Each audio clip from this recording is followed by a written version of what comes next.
The Honourable President.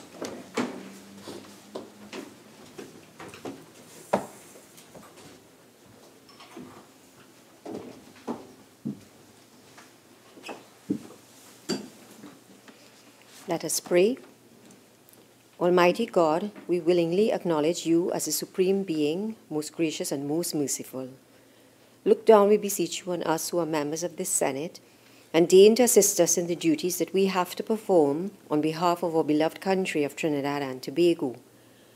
Open our eyes to see the truth and help us to accept it with all its implications into our lives.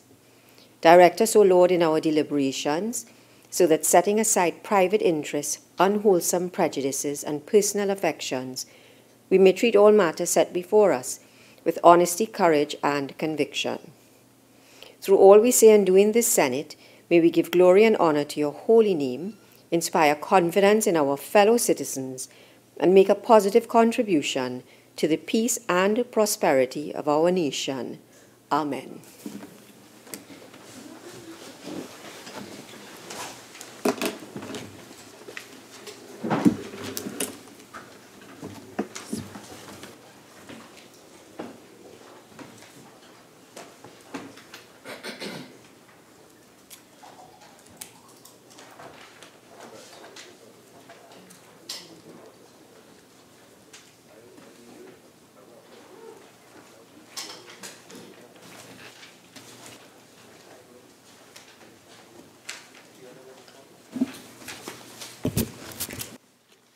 Announcements by the President. Bills brought from the House of Representatives. Petitions. Papers. Minister of Trade and Industry. Madam President, I have the honour to lay on the table the following papers as listed on the order paper in my name. The audited consolidated financial statements of the Trinidad and Tobago Bureau of Standards for the year ended September 30th, 2015. The audited unconsolidated financial statements of the Trinidad and Tobago Bureau of Standards for the year ended September 30th, 2015. Minister in the Ministry of Finance. Thank you, Madam President. Madam President, I have the honour to lay on the table the following papers as listed on the supplemental order paper in the name of the Minister of Finance. The report of the Auditor General of the Republic of Trinidad and Tobago on the public accounts of the Republic of Trinidad and Tobago for the financial year ended September 30, 2017, and the public accounts of the Republic of Trinidad and Tobago for the financial year 2017. Thank you, Madam President. Reports from committees. Senator Mark. Thank you, Madam President. Madam President, I have the honor to present the following report as listed on the order paper in my name. The 12th report of the Public Accounts Enterprises Committee, 3rd session, 2017-2018, 11th Parliament, into the examination of the audited accounts, balance sheets, and other financial statements of the National Training Agency, NTA, for the financial years 2008 to 2011.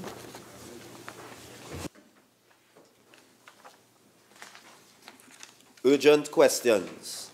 Acting Leader of Government Business. Madam President, I want to apologize for the absence of the Leader of Government Business at this time. We expect that he would arrive shortly, Madam President. In the circumstances, I'm asking for urgent question number 2, directed to the Minister of Energy and Energy Industries. If it could be stood down later in the proceedings. Senator Mark. Question, please question. Thank you, Madam President.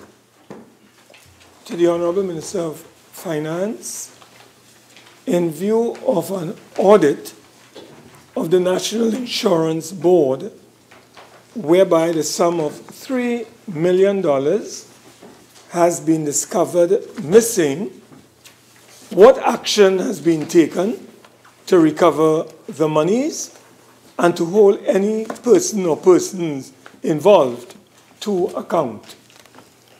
Minister in the Ministry of Finance, you have 2 minutes. Thank you, Madam President. Madam President, the National Insurance Board takes a zero-tolerance approach to fraud and recently would have developed a robust fraud control framework. All allegations are thoroughly investigated using best practice methods, experience, and expertise. A combination of well-trained in-house investigation, external consultations, and support from the Trinidad and Tobago Police Services Fraud Squad where necessary.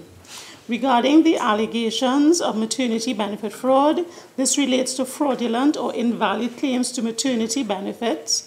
This matter was discovered in September 2017, and the NIB immediately launched an internal investigation, and a report was simultaneously made to the TTPS Fraud Squad. NIB's investigations thus far have confirmed that the total possible exposure is significantly less than $3 million. NIB would have also engaged an independent external consultant to conduct further investigations and review the internal findings. Internal claims processing procedures at the NIB have been reviewed, and additional internal controls were also implemented. Thus far, disciplinary action has been taken by way of suspension of 4 staff members. On completion of investigation, the results will form further and other necessary actions. The NIB continues to follow up with the TTPS Fraud Squad. The NIB has given its commitment to fully cooperate with the Fraud Squad to ensure that any attempts to defraud the NI Fund are prosecuted to the fullest extent of the law. The release of any further information at this time is not recommended, as it may compromise the integrity of the process and or the expected deliverables of the ongoing review. Thank you, Madam President. Madam President. Madam President, the Honourable Minister, could the Honourable Minister advise why it took so long for a robust anti-fraud policy to be effected at NIB? Minister. Madam President, the board of the NIB was fairly recently changed. The new chairman and her team have been very actively pursuing this matter and have put the system in place as soon as they thought it was ready to be released and implemented. Senator Mark. Could the Honourable Minister indicate whether she's aware, prior to this effort, whether there was any anti-fraud policy in existence at the NIB? Minister.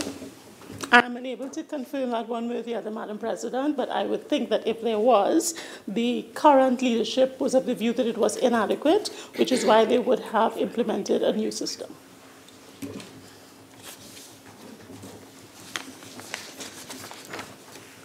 Honourable Senators, I will therefore stand down for answering question number 2 on the list of urgent questions. It will be stood down till later in the proceedings.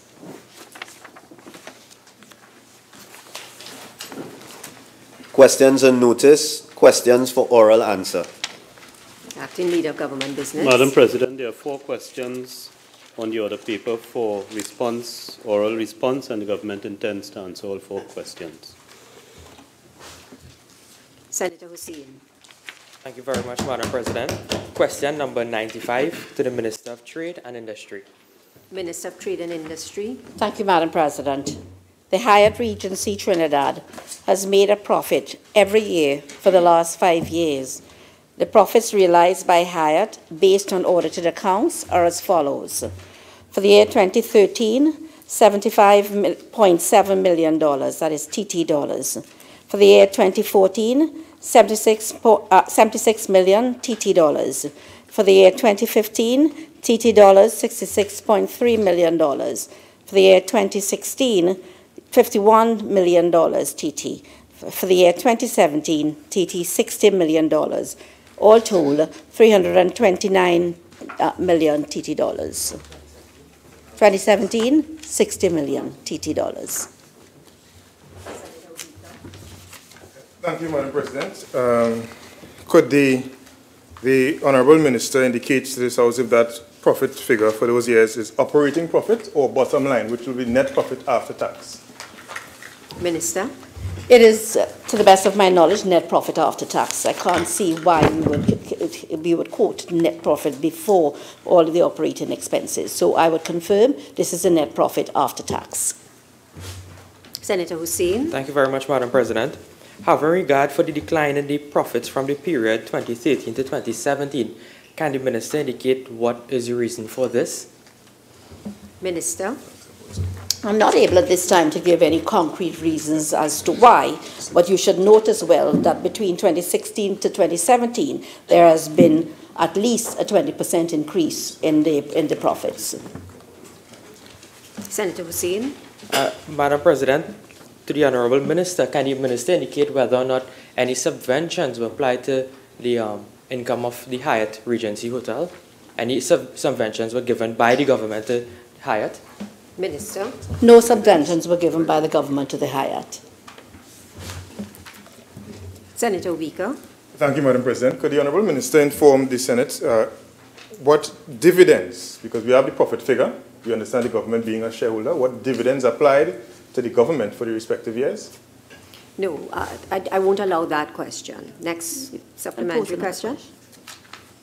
Senator Mark. Could I ask the Honourable Minister of Trade and Industry whether these net profit figures represent, from your perspective as the Minister, adequate returns on our investments at that particular enterprise? Minister. That's a very subjective, that evokes a subjective answer from me, and I'm not prepared to do that. Next question, Senator Mark. Thank you, Madam President. Question number 100 to the Honourable Minister of Planning and Development. Acting Leader of Government Business. Thank you, Madam President. I respond to this question on behalf of the Minister of Planning and Development. Madam President, the unfortunate circumstances which led to the death of a 5-year-old child, and of course similar incidents resulting in fatalities or serious injuries due to the collapse of walls, gates, and other fencing structures, are a clear signal to the government that more stringent measures are needed to create and/or implement standards for these types of structures that are integral to the use and enjoyment of land and real estate. The Town and Country Planning Division of the Ministry of Planning and Development is the implementing arm of the ministry to guide and manage the development process through the creation of development planning policies and applications of spatial plans through its development control system. With regards to walls and fences, the Town and Country Planning Division is tasked with regulating the heights of walls under the Town and Country Planning Act, Chapter 3501 of 1969. The General Development Order in the Act states, and I quote, "The erection or construction of gates, fences, walls, or other means of enclosure not exceeding 4 feet in height, where abutting on a road, or 7 feet in any other case, and the maintenance, improvement, or other alteration of gates, fences, walls, or other means of enclosure are considered permitted development," end of quote. Madam President, it should be noted that the development standards regarding the construction and installation of gates were recently approved by the Trinidad and Tobago Bureau of Standards. The process to enforce and monitor the implementation of these standards by the regulating agencies, including the Town and Country Planning Division, is currently ongoing. What this means is that traditionally, unless the proposed enclosure, such as a fence or wall, exceeds 4 feet next to a road or 7 feet in all other places, it is considered as permitted development and would not require planning permission and therefore falls outside of the regulatory planning framework.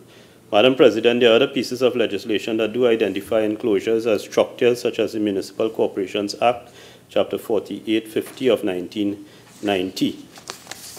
In relation to the National Building Codes, Madam President, the Small Buildings Guide, known as the Guide to the Design and Construction of Small Buildings, is considered as a national standard.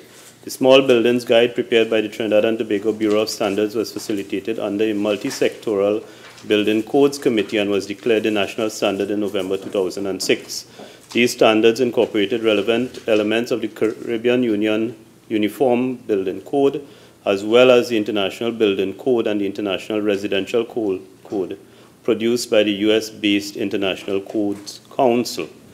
Madam President, it was intended that this national standard would have been implemented through the regulatory agencies. This expectation, however, was not realized, and by Cabinet Minute number 3112 dated November 12, 2011, Cabinet agreed to the establishment of a multidisciplinary committee within the Ministry of Housing and Urban Development to oversee the development of a national building code for Trinidad and Tobago, parts of which included the conversion of the Small Buildings Guide into a Small Buildings Code.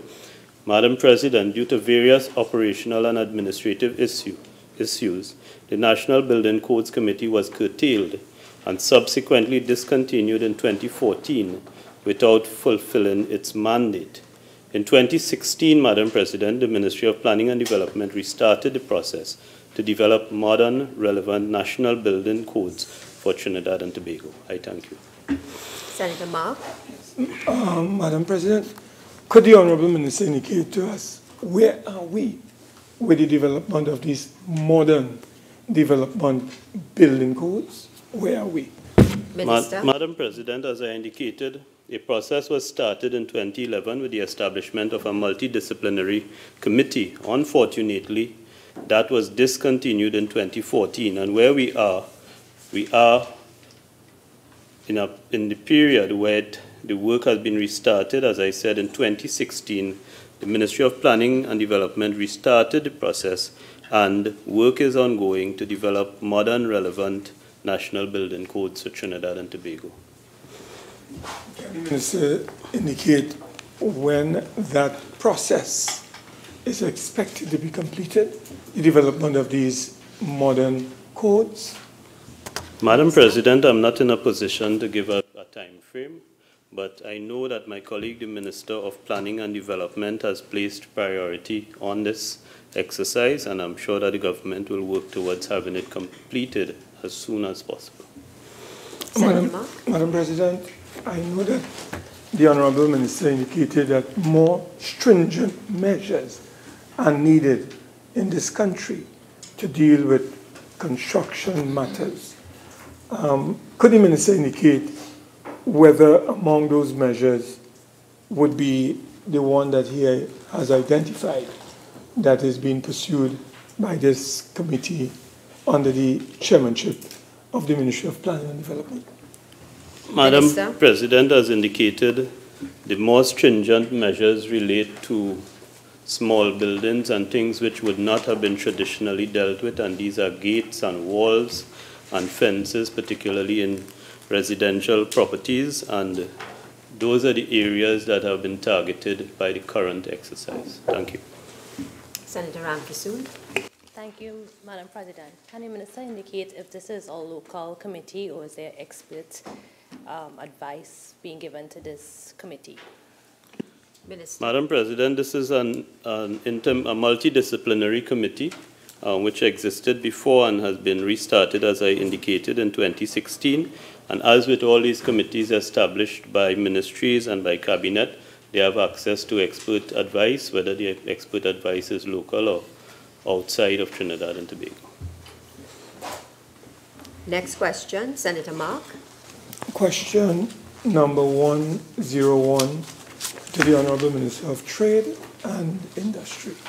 Minister of Trade and Industry. Thank you, Madam President. To part one of the question. At a recent meeting between the Ministry of Industry, Commerce, Agriculture and Fisheries of Jamaica and the Trinidad and Tobago Trade Delegation, headed by the Permanent Secretary in the Ministry of Trade and Industry, the issue of a trade imbalance between our two countries was discussed. Part two. Both countries agreed to explore ways in which Jamaica's products, such as agricultural products, can be utilized as inputs into the manufacture of Trinidad and Tobago products. In particular, Jamaica outlined its interest in supplying specific products to Trinidad and Tobago. In addition, attention is to be paid to the removal of regulatory obstacles which may be restricting trade between the two countries. Further collaboration between the private sectors and the public sector agencies of both countries will continue in this regard. Senator Mark. Could the Honourable Minister share with us what could be some of the obstacles that may be inhibiting further trade relations between Jamaica and Trinidad and Tobago? Minister. Thank you. Some of these obstacles, and it is not specific to Jamaica alone, you would have it with regard to trade within most countries, and those kinds of obstacles would be, for instance, with regard to phytosanitary issues, and in the case of Trinidad, perhaps regulations laid down by the Chemistry, Food and Drugs Division. Those are the kinds of examples that you have, but we always find ways to collaborate and work through the issues that are before us, and there are issues on the other side as well that would relate to some of the regulatory agencies in Jamaica and in other countries as well. But as we all have a commitment, particularly in the region, to working together to resolve these types of issues. Senator Mark. Madam President, could the Honourable Minister indicate, having regard to the sometimes strained relations between Trinidad and Tobago and Jamaica, and in light of this development here, can the Minister indicate to this Parliament that everything is going to be done to ensure that we seek to improve the relations on the trade front so that, for instance, both countries' interests can be secured? Minister. Thank you. Madam President, you recall the visit of the Honourable Prime Minister to Jamaica in July 2016, when in fact we addressed a number of issues which were of concern to both countries. So it went a little bit wider than trade, much wider than trade, but clearly a framework was laid for collaboration on a multiplicity of issues. With regard to trade matters, we agreed to have further collaboration and cooperation with regard to trade, and to always finding and exploring new ways in which we can facilitate trade between the two countries. Next question, Senator Mark. Question number 102 to the Honourable Minister of Foreign and CARICOM Affairs. Minister of Foreign and CARICOM Affairs. Thank you. Thank you very much, Madam President. In respect of the first part of the question, the Republic of Trinidad and Tobago and the Hashemite Kingdom of Jordan do not have formal diplomatic relations. However, the ministry has been able to confirm that the family that was allegedly detained consisted of 4 persons. Relative to the second part, the ministry has not been able to determine the reasons for their alleged detention. Thirdly, despite efforts made to ascertain whether the individuals concerned were being properly looked after, a formal response from the Jordanian authorities has not yet been received. And lastly, the fourth part of the question, the ministry has been advised that 3 members of the family, the mother and the 2 minor children, have returned to Trinidad and Tobago. Senator Mark. Could the Honourable Minister indicate, having regard to 3 out of the 4 members having returned to Trinidad and Tobago, can the Honourable Minister advise what steps are being taken by the government to have the final person return to the Republic of Trinidad and Tobago? Minister. Madam President, we continue at the level of the ministry to persevere in seeking out the responses from the authorities concerned who should be in a position to render such information. Thank you. Senator Mark. Can the Honourable Minister indicate as to the reason why this individual continues to be detained in Jordan? Minister. No, Madam President, I am not in a position to respond to that question. Senator Ramdeen. Thank you, Madam President. Madam President, through you to the Honourable Minister of Foreign Affairs. When was the last time that the government pursued this matter and made a request from the Jordanian authorities with respect to the remaining person that is detained there in Jordan? Minister. I undertake to furnish that bit of information and subsequent information since I do not have it at present. Thank you.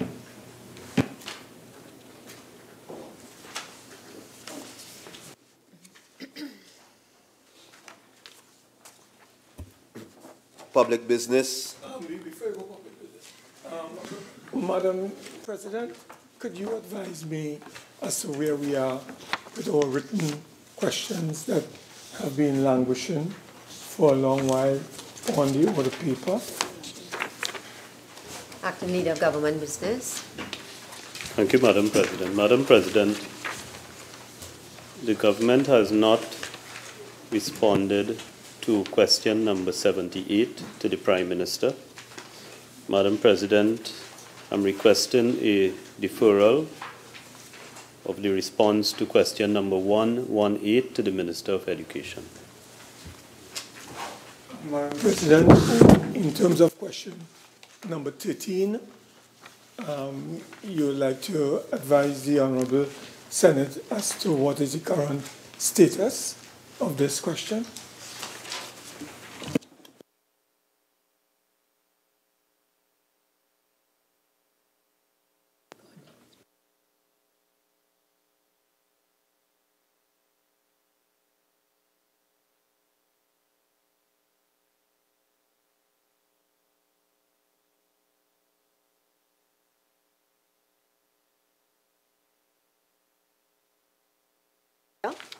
Are you in a position to provide an update in respect of question number 13? Madam President, my most recent information is that the government has sought legal advice on the issue and has not received that advice. Madam President, I would like to seek your guidance on this matter. The government can, in fact, hide behind legal advice and come to this Parliament and simply said to you and to this Senate that they are seeking legal advice. But there must be a time frame in which that advice must be proffered and at least bring to the attention of this Parliament. We just can't go on open-endedly on this matter, Madam President. So I would like, through you, Madam President, to give us your guidance on this matter. Minister, I would ask that the relevant minister provide an update via the proper channels by virtue of the standing orders to give an update on what is the situation with that question. Thank you, Madam President.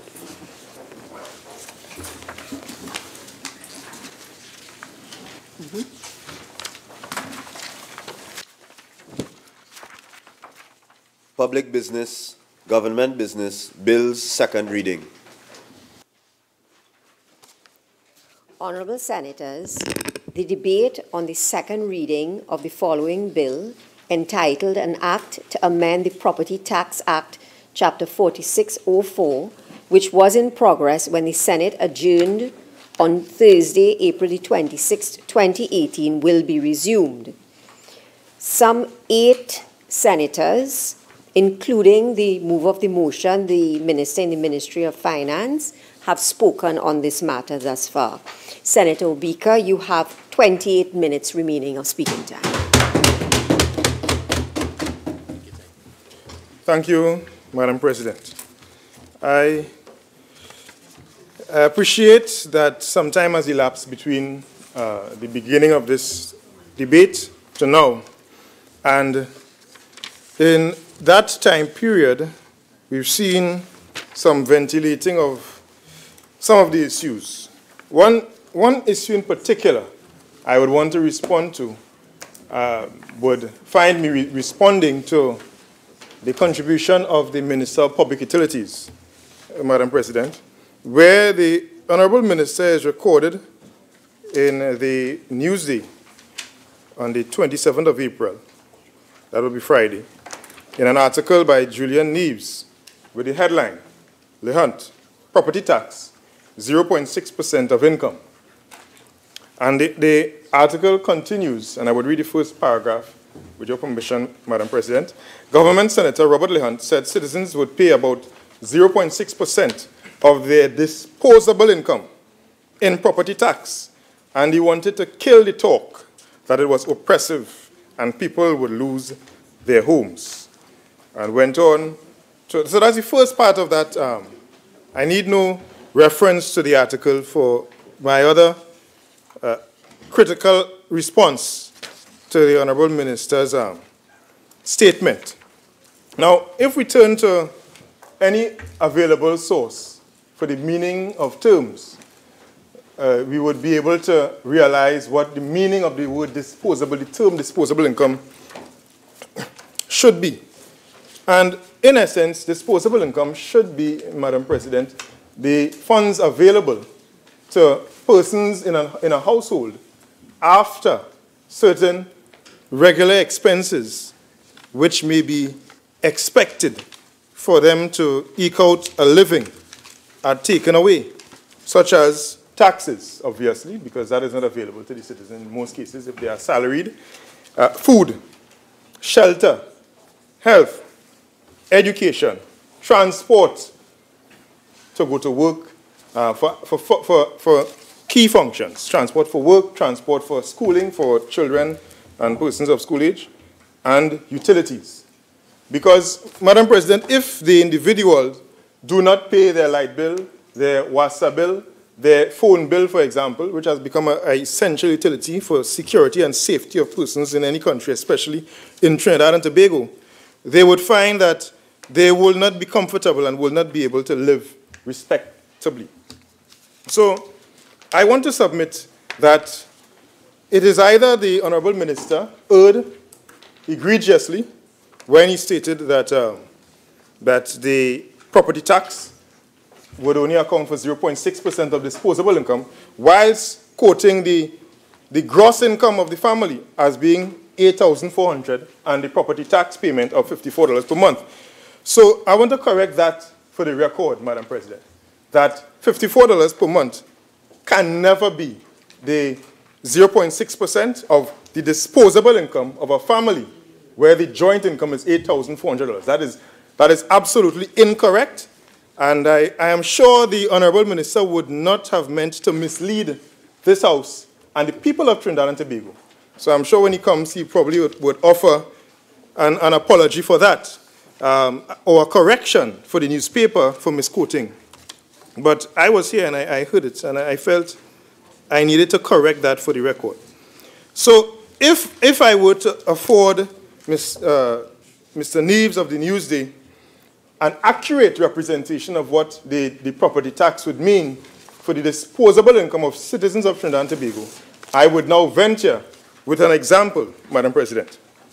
So if we take the same salary, $8,400, which would represent persons who may be in the public service in a very junior role, or persons who may be in cleaning in probably a school, for example, so non-technical staff, essentially, we find that, firstly, you have to remove any taxes. Let's assume that $8,400 is the salary after tax. All right, let's assume. You have to take out electricity, $300, water, $100, phone, $200, food, $2,000. And that food bill includes market, grocery, lunch, any type of snacks that they may need to provide themselves to function. And as well, transportation for themselves to go to work. That's the household, leaders of the household, the husband and the wife, and then at least 2 children, if you were to take only 2. We know that there are many households that are more than that, but I stick to 2 to make the figures conservative. Then, obviously, if you have children of any age, there would be some budget for lessons, which is inescapable.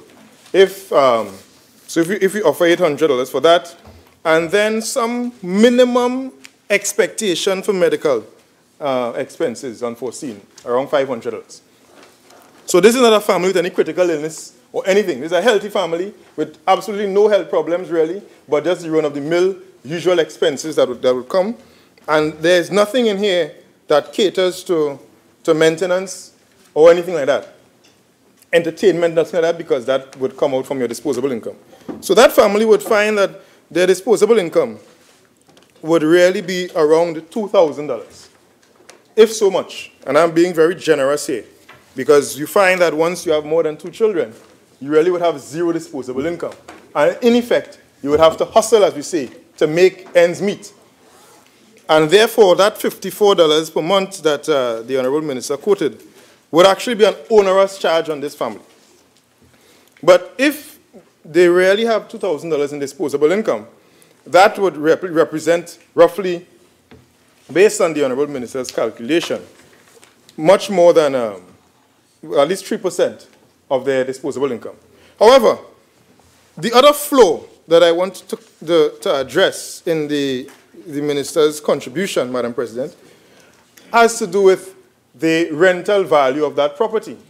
Because as far as I can recall, $2,000 is not the rate for a house in Trinidad and Tobago.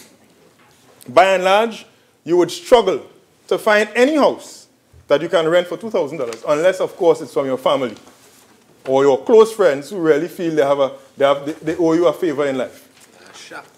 Because, Madam President, $2,000 for persons who live in South would know that if you have to rent around UE, $2,000 might allow you a room alone with a toilet and bath. All right? No air condition. Now, if you even go to after point 14, because in point 14, the cheapest you can get a house for is $4,000. And that is maybe because the persons are retired and they are not necessarily too interested in generating significant revenue from this house, and they don't mind giving you a help in life, so you get a low rent. So if we go with that very generous figure of $4,000, Madam President, for the entire house, all right, because $4,000 can give you $3,000 in point 14 can give you an apartment, 2-bedroom apartment. Up on this side, $3,000 might give you a 1-room, okay, in Port of Spain. It might give you an apartment, but not a house. So if we go at $4,000, you see that the property tax calculation, the monthly payment, jumps from $54 a month to $108 a month. What does that do in this scenario? It means that essentially the percentage of your disposable income jumps about 7% if your income model is similar, 6 to 7%. Now, obviously, we know that there are many persons in this country that do not earn $8,000 jointly in a family. There may be some single-parent households where one person may only earn $6,000, $5,000, $4,000, or minimum wage. We know that there will be households where maybe the 2 parents earn just above minimum wage. So if you look at that scenario, you would find that many households would find that they will not be able to stomach or to handle this property tax based on their living expenses. Now, Madam President, I want to turn to Section 23(1) of the Property Tax Act, where there's a proposed new Section 23. And the new section says that the relief granted under this section shall be valid for 2 years and may be renewed if the conditions of the applicant as evidenced under subsection 2 remains unchanged. Now, I want to ask the government, what comfort really does this bring to persons who find themselves in dire financial straits? You have families where, based on their income potential and their current living expenses and the expectations of life in Trinidad and Tobago, they will not be able to pay even the basic amenities that I've mentioned in the prior example. They may not be able to cover those things, Madam President. So you find that they are now strapped with the problems of having to pay in 2 years' time. So really and truly, what some people would need is a waiver, not a deferral, but a waiver of property taxes because of their financial situation and with no recourse to repay in future. So I want to put that on the table, and I want to put that on the table as I transition to my next point, Madam President. This has to do with the whole concept and the immoral position of taxing squatting communities. Now, Madam President, if we turn to persons who are in the position where they are forced to squat, now we do recognize that there may be persons living in squatting communities, a very small number of them, who may be in a fairly comfortable position. But by and large, we are dealing with the majority And the majority really are there because they cannot afford. Now, if the persons in the squatting community are able to earn any income, they will still face some tax that would probably range, if they use the $18,000 minimum and they take out 10%, they will still face a tax of about $40 per month. And, Madam President, I've been a teacher for some time. And there are examples of students who can't go on a simple thing like a school excursion to San Fernando Hill, let's say they're in Marabella, because their parents can't afford the $20 to pay the maxi. So those parents will keep their children at home for fear of the shame to be the only child in school when the entire class departs. Now, if a parent, and in this country we believe education is first and foremost, people will do all sorts of things legally to ensure their children or children in their family get the best education. And if you find that parents can't even afford to offer their children education, the beauty of a wholesome and fulsome education, you find that they obviously would not be able to pay a property tax, regardless of how small. So taxing squatting communities, I want to say, is immoral, unethical, and should not be part of any bill that passes this House. All right? And any person of conscience will never support such clauses. So now, Madam President, I want to turn to some other parts, other aspects of the bill,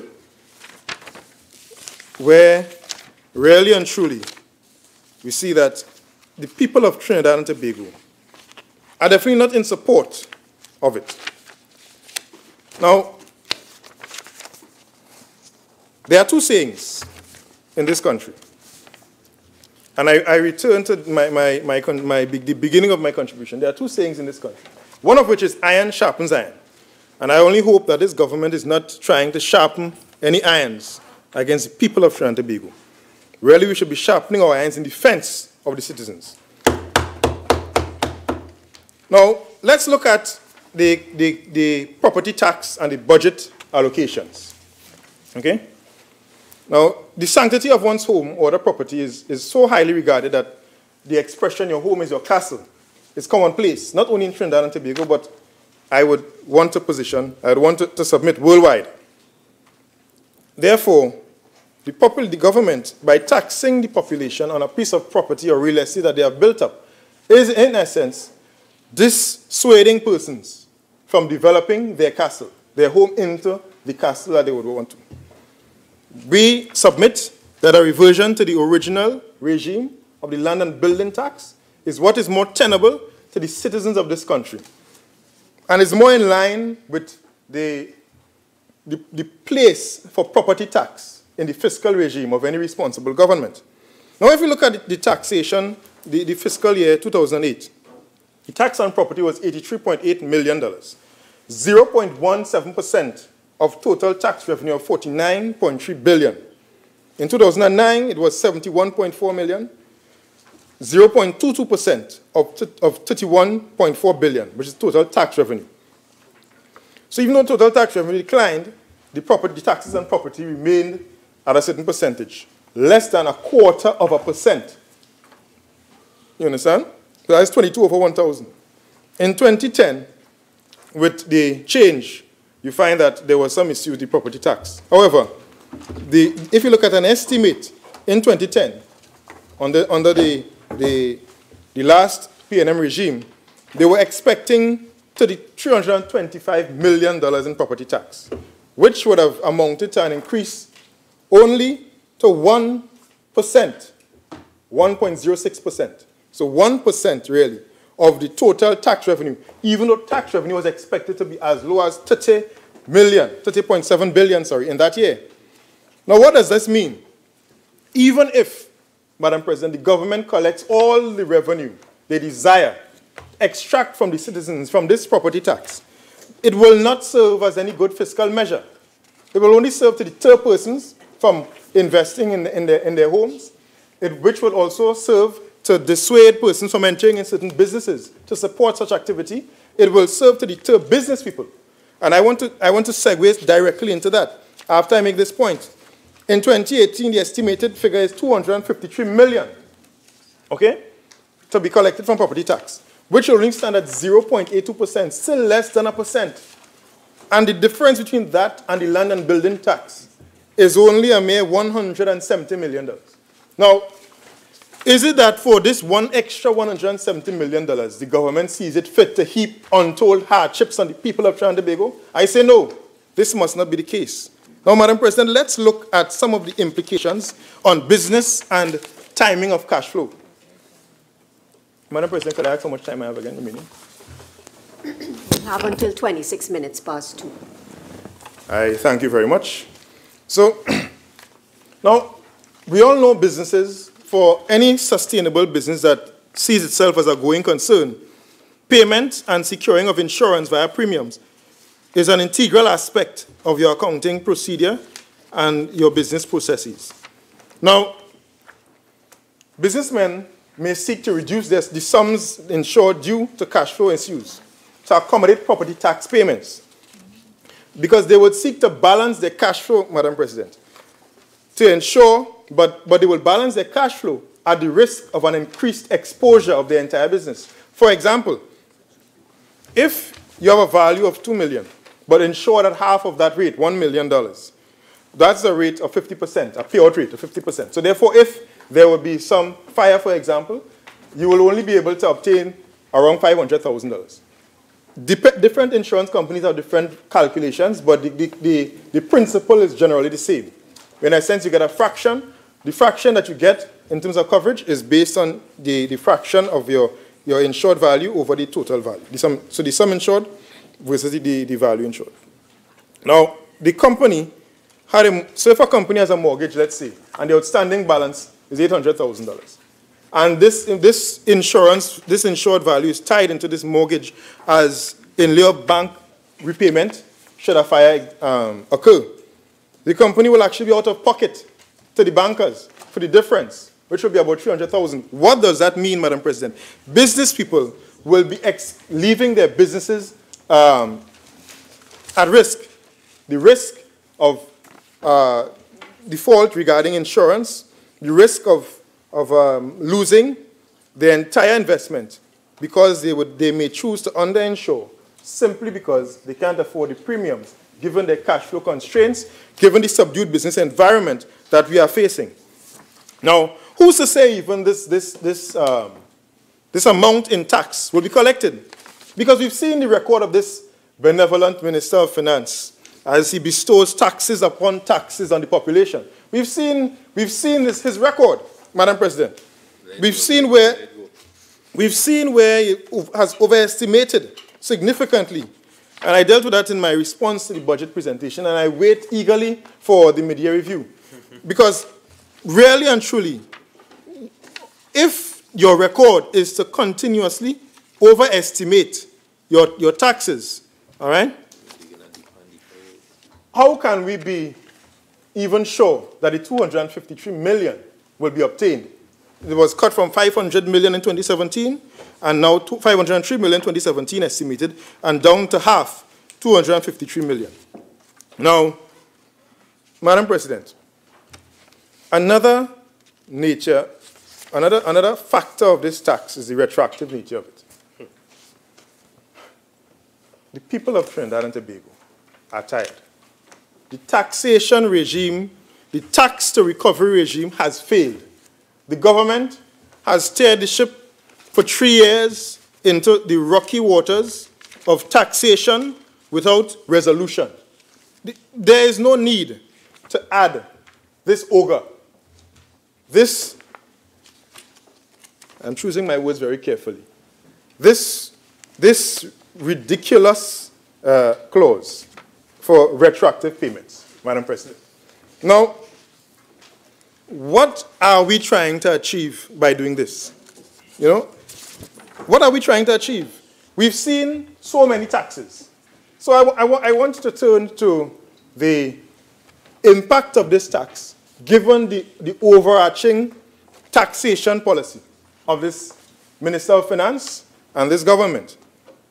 And I want to say, Madam President, that the population may have hoped that having a senior banker among the ranks of the cabinet ministers we'd have seen some more accuracy with regard to taxing, with regard to businesses, with regard to the practical nature of industry development and a taxation regime that supports industry development. But when you have all the taxes going directly to corporations sold, and you are saying in the future, we may consider looking at what is done in the United States, which is in your locality, a proportion of the taxes that are collected will be used to develop your locality, and another proportion will be sent to the state for the state to administer for general enhancement of the society. We would be able to see that it makes no sense. Why do that then? Again, putting the cart before the horse. You can bring it now. If it is you really want to reform the taxation regime in this country and make it benefit the people, and for people to see that their taxes are going to redound to their immediate benefit, why wait? Do it now. Because you only have 2 more years and you know that you won't be returning after that. Now, so if you look at the increase in fuel. Senator Obika, you have 5 minutes. I thank you very much, Madam President. So I want to remind the population at this point in time, given the remaining time I have, of the taxes that they are already paying. And these taxes would have already worked its way into all the goods and services that they consume, every single one. From buying food in the supermarket, from buying drugs, from buying technological equipment for their children's development and for their own edification. So we have the increase in fuel. Diesel, diesel has gone to $341 now. I think it started at $150. I can't remember how low it was. So if that increase is over 100%, significant increase in diesel. Then all goods being all zero-rated goods that were under a VAT regime of zero-rated are now paying 12.5%. So the same small man who is in a squatting community, who is struggling to make ends meet, is now facing property tax after he has already faced an increase at the grocery because of the increase in VAT. The 7% oil line tax, 30% tax on used tires, the 20% disposal fee, which is not going to Swimcol, going to corporation sold. Everything goes to corporation sold. Nothing goes to the agencies that are required to assist the population.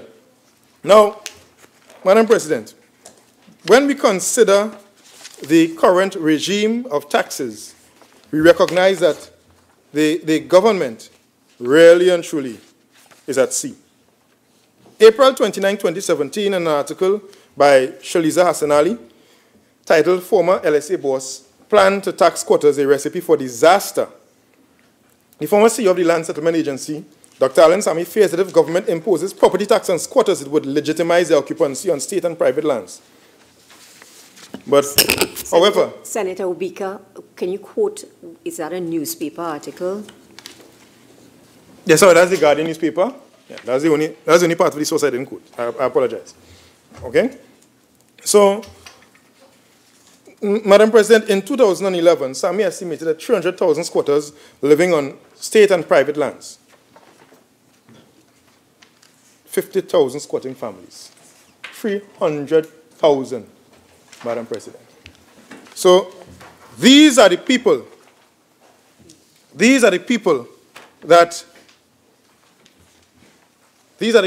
Madam President, that are the salt of the earth. They are the people that make up the bedrock of our society. This government, by this tax, is making poverty a crime in Trinidad and Tobago. Now, I want to tell the population that in 2 years' time, they will get relief from the United National Congress from this unjust and arduous task. 2 years' time. Once the election bell has rung, they know that these 300,000 families, these 300,000 people in this country, this 50,000 families will get relief. And they will be welcomed into the bosom of the United National Congress. The sun will rise on good governance in this country finally in 2 years' time. Now, Madam President, I want to end my contribution with a very pertinent section of the Property Tax Act regarding relief. Section 23. all right, where the relief that the government seeks to grant persons is only in line with giving them a deferral. But really and truly, there are people in this country, of these 300,000 persons who are in squatting communities, many of them, I'm not saying all, okay? Because I've taught persons, I've given lessons to persons in squatting communities in Pleasantville. And there are many persons in general who are comfortable even though they live in squatting communities because they are waiting for regularization, another initiative brought by United National Congress. But there are persons who are there because they have nowhere else to go. So I want to reassure this country that 2 years' time, things will change. And just like the vendors on Charlotte Street who got relief from another UNC stalwart, Senator Ramdeen, in the face of victimization by a government that wants to overturn even what was done under their past regime. Speaker, your time is up. Oh. Senator Crease.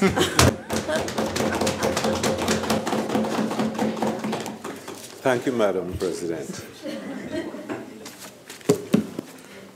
Lest I forget, I would like to begin by making some commendations with regard to those things in the amendment bill that ought to be recognized as an improvement in the previous or existing system.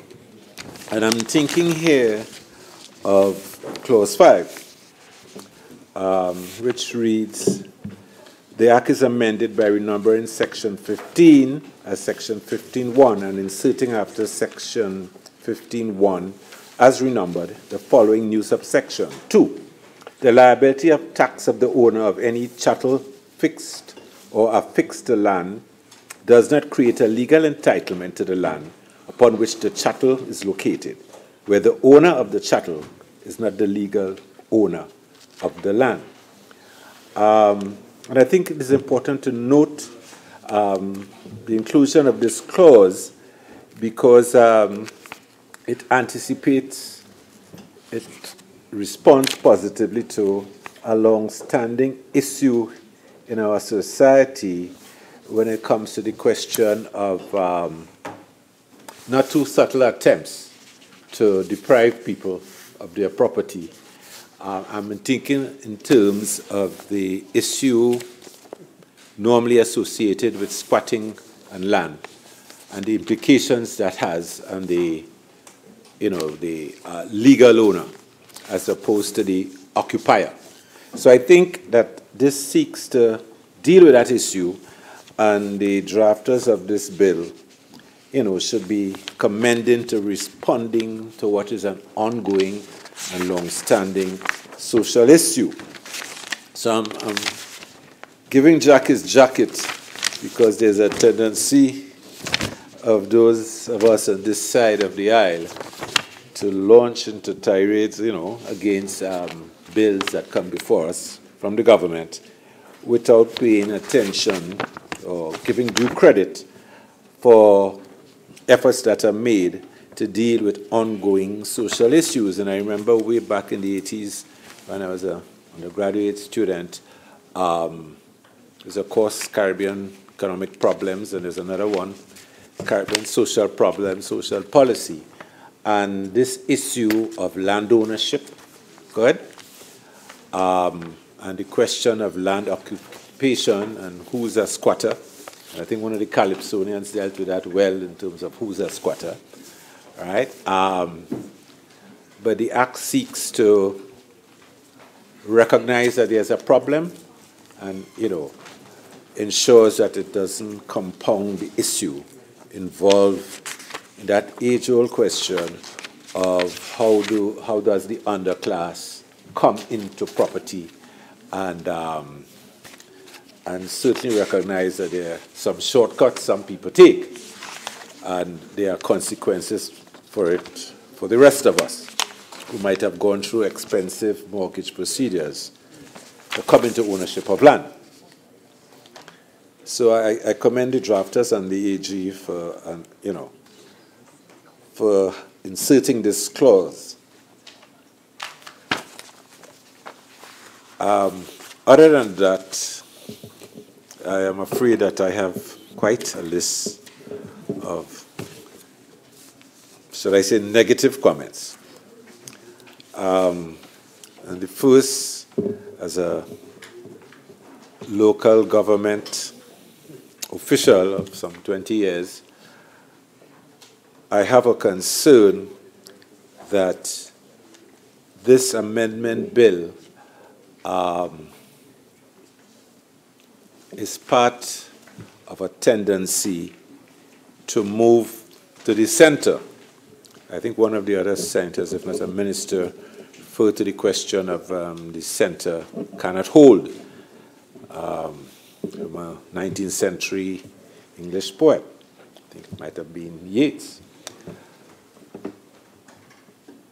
There's a sense in which this bill, and the previous one we dealt with, the amendment to land valuation, strikes at the heart of local government, and in a sense derails what had been the journey started in Act 21 of 1990, right, which seemed to have fallen away with the demise of the government that introduced it when they left office in 91. And for many years thereafter, the whole local government issue was lost in the somewhere in the bushes. And at the turn of the century and coming on to around 2006, between 2000 and 2006, there seemed to be an upswing in attempts to reform the local government system and to put the corporations back on the political map. But somewhere inside of there was a clear shift. And I remember when we were in the process of transferring the roles from the warden office to the now regional corporations, formerly county council. And the government had hired and contracted some retired valuation officers. And we see the connection between valuation and tax, and property tax, and the amendment bill for valuation and the amendment bill for property tax. I was complaining to one of them about the headache that we were going through. At the time I was at Mayaro Clara Regional Corporation, about the headache we were going through in the transference of the roles. And he said, don't worry, this is a ritual exercise. He said every 20 years ago or so, when the government runs into funding problems, they seek to collect those taxes which otherwise they ignore out of the property taxation system. So this is just an exercise that would go on. But when they get down to the nitty-gritty, which is not who collects the tax, in the case of the corporations who legally entitled to do that since Act 21 of 1990 was passed, but only the boroughs and cities were, at that point in time, actually, in the process, were engaged in tax collection. The thing is, he said to me, listen, when we get to the question of valuation of the new systems of working out the property taxes and so on, when those two issues are dug into and the government comes face to face with any of the new systems of taxation and valuation would lead to an increase in property tax, they would back off. So don't worry. This ain't reaching very far. And this was somewhere between 2000 and 2006. And we are now in 2018. No, actually, I was wrong. This was in the 1990s. Yes, this was in the 1990s because I was in Rio Claro from 92 to 96. Right? So 20 years later, we are right back here, but this time they've taken out the collection of the taxes by the local authority, by the regional corporations, and they've gone the centralized way. And clearly our government stumbled around 2010 and decided that the property taxation, land valuation, which is, it's brother or sister, was too hot to handle, and they shelved it. So we are back there again on that question. And clearly, over the period, the issue of subsidiarity, which basically is a principle of power should reside as close to the ground as possible, in this case, local government, in this case, collection by local government. So that is not on the cards with, in terms of the policy of the present regime or administration that we are under, which is unfortunate, of course.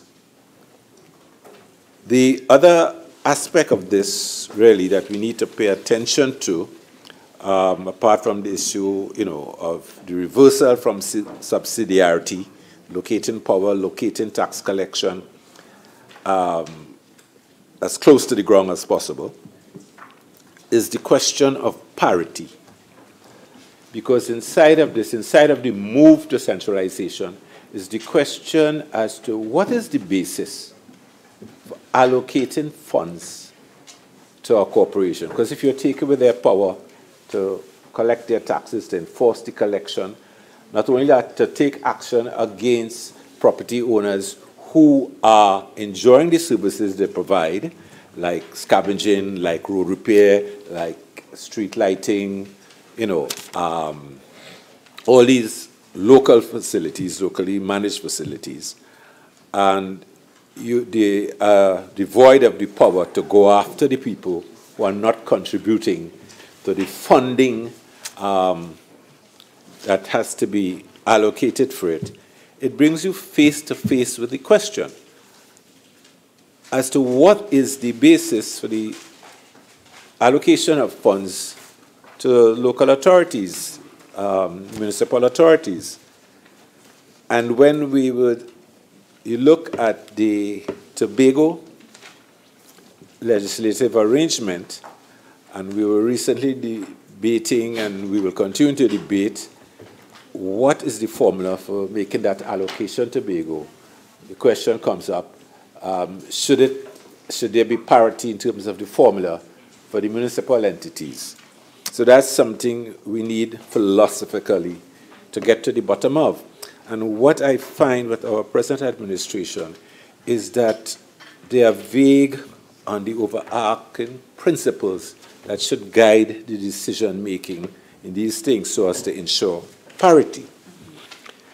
The other thing that strikes one about this legislation is the degree to which it is going to be retroactive. And I have a concern with that, in the sense that retroactive legislation is always one fraught with difficulty, especially in land-related and land tax matters. And I would hope that when the mover of the motion, center of this bill to the House is winding up, they will deal with this little problem, and I'm willing to give way if they're ready to deal with it now, to respond to it now.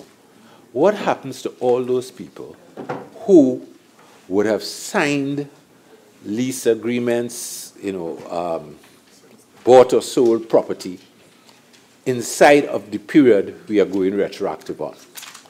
Because as far as I remember, there's usually a clause in those, the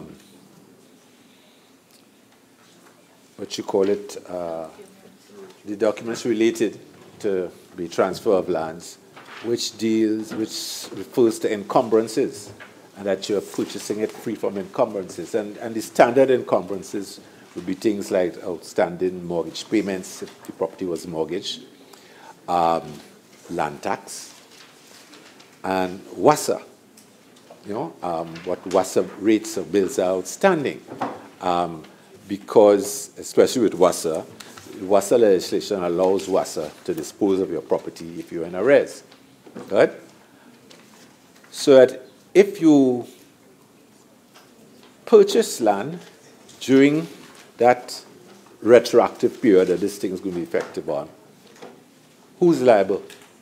You would have signed an agreement if you were the purchaser stating that, they're supposed to give it to you free from encumbrances. And now government is coming after the fact, after both parties have signed off, and inserting an encumbrance. So I am perplexed as what that would mean in effect. The only mitigating factor, it takes so long to do these transactions properly at Ministry of Legal Affairs, right? That perhaps all the people who could have been caught probably would not get caught out in this because of the headaches in trying to move documents through that entangled web that is the Ministry of Legal Affairs, especially the Land Registration Division. And I see among the things that are coming up as other amendments that are all tied to this question of the whole local government scenario and how it's caught up with the central government scenario, is the question of projected reforms to land title arrangements. That's one of the list of amendments that I see coming. So the question is what will happen to those people who would owe WASA, who would owe the taxes that have not been collected since 2010, and we are seeking to put back on, not at a future date when the bill is passed, but retroactively. I see that as being fraught with difficulty. And I always have a problem, any kind of retroactive legislation, because it has the tendency of making somebody a criminal after the fact, after whatever deed or misdeed we are declaring, after the fact. And I find that repugnant, to say the least. The other thing that, that strikes one, of course, is the whole question of how we treat with the identification or the principles guiding what institutions should be recognized in terms of what's in the schedule at the end. In other words, those institutions who are not to be taxed, right? And the list, of course, is a who's who in government enterprises. Don't have a major quarrel with that because there's no point in a state-owned enterprise paying tax to the central government for it to be handed back. I don't have a problem with that. But the issue here is not acts of commission, but is an act of omission. And what I find noticeably omitted from the NGO sector is, of course, credit unions. I looked up, down, and across, and nowhere inside of Schedule 4, at Clause 25, is any credit union listed. And I wondered, surely this is an oversight. Surely the Minister of Labor and Microenterprises must have seen this and would move quickly to have it corrected given her history in the credit union movement, not to mention the labor movement. And in a sense, they're almost one and the same. There's some amount of double counting, if you would count workers, because you have to be working somewhere or have some kind of business to be involved in the credit union movement. You have to have some source of income. And even if you're self-employed, you're still a worker. And I know that the minister definitely Honorable Senator Baptiste Primus has a concern, having, after all, sat on the same board with her, same credit union board with her. I think that's probably where I first met her, either there or in the PSA, Public Services Association. And the credit union to which I refer was founded by the PSA, by the way. So I have a concern when I look through the list, and not a single credit union is here. And I wondered, what is the overarching policy that guides government's approach to the question of tax exemption, and in this case, property tax exemption? Is it that you have to be a state corporation? But when I looked through here, I saw there were institutions that looked like they may be charitable organization, but largely they are state entities.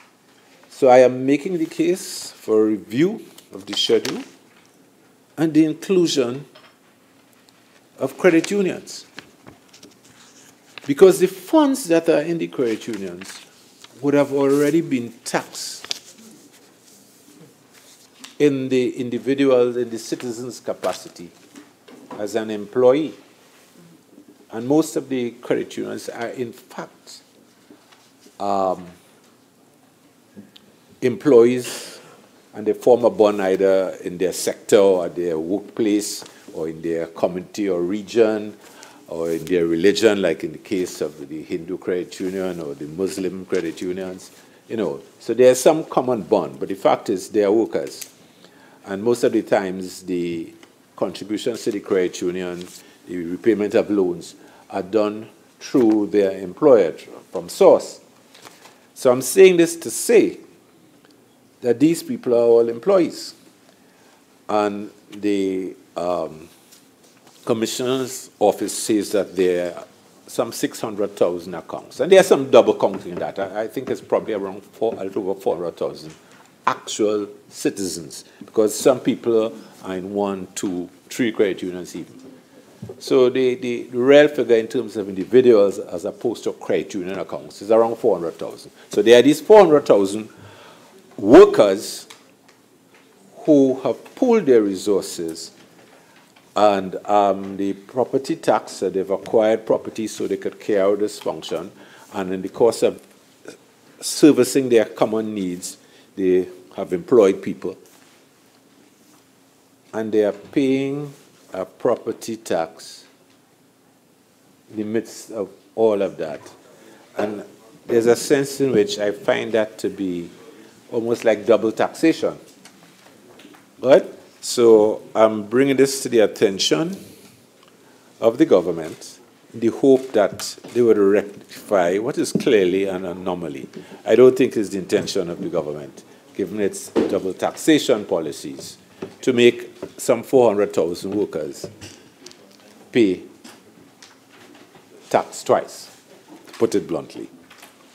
So I'm hoping that there would be review of that, and that would resound, you know, to the benefit of the workers. And there's time enough for us to do it so they can announce it to the workers. Well, today is May Day, so it's a bit late, but if the wind-up speech takes place today, it will be a timely announcement. The working class movement, the trade union movement, the JTOM and company, that the government recognized that workers pay tax on the button, unlike those of us who own our own businesses, who, and I'm not here to bash lawyers and doctors and so on. Good? I'm not here to say whether when you go to these clinics, good, you pay for the clinic with your credit card, but you pay for some of the practitioner's services, hard cash. I'm not here to raise that at all. Right? We are about property tax here, not income tax. So it would be timely for the government at the end of the day, just before the 7 o'clock news, to respond to the president of JTOM. Can't remember his name now. think it's Roger, yes, answer Roger, by saying that, okay, we recognize that we, in fact, are taxing workers twice when we make their associations, but, and as I think of it, I'm wondering whether I'm failing to include the trade union movement itself, the trade unions themselves, but I'm not sure what is their situation, but they're not on the list here, so I have to assume that the trade unions too pay property tax. And again, it is from the same pool of workers both sums come from. So if you're in 2 and 3 trade unions as credit unions, and you're in a trade union, at the end of the day, what is happening is that you're paying taxes all over the place for the same services. And if everything is going into the central fund as opposed to going directly to a corporation, well then, what it is we're really doing? We just deducting taxes wherever we could get them mercilessly because people aren't even aware that in effect they are paying 2 and 3 times. So you form a credit union and you're paying there, and you're involved in a trade union and you're paying there too, because the credit union and the trade union paying property tax, and you're paying back at home for the same service. We need to really and honestly review that and come up with a basis for some kind of parity, some kind of equity, you know, some kind of fair play. Because really, this is not the fair application of a tax.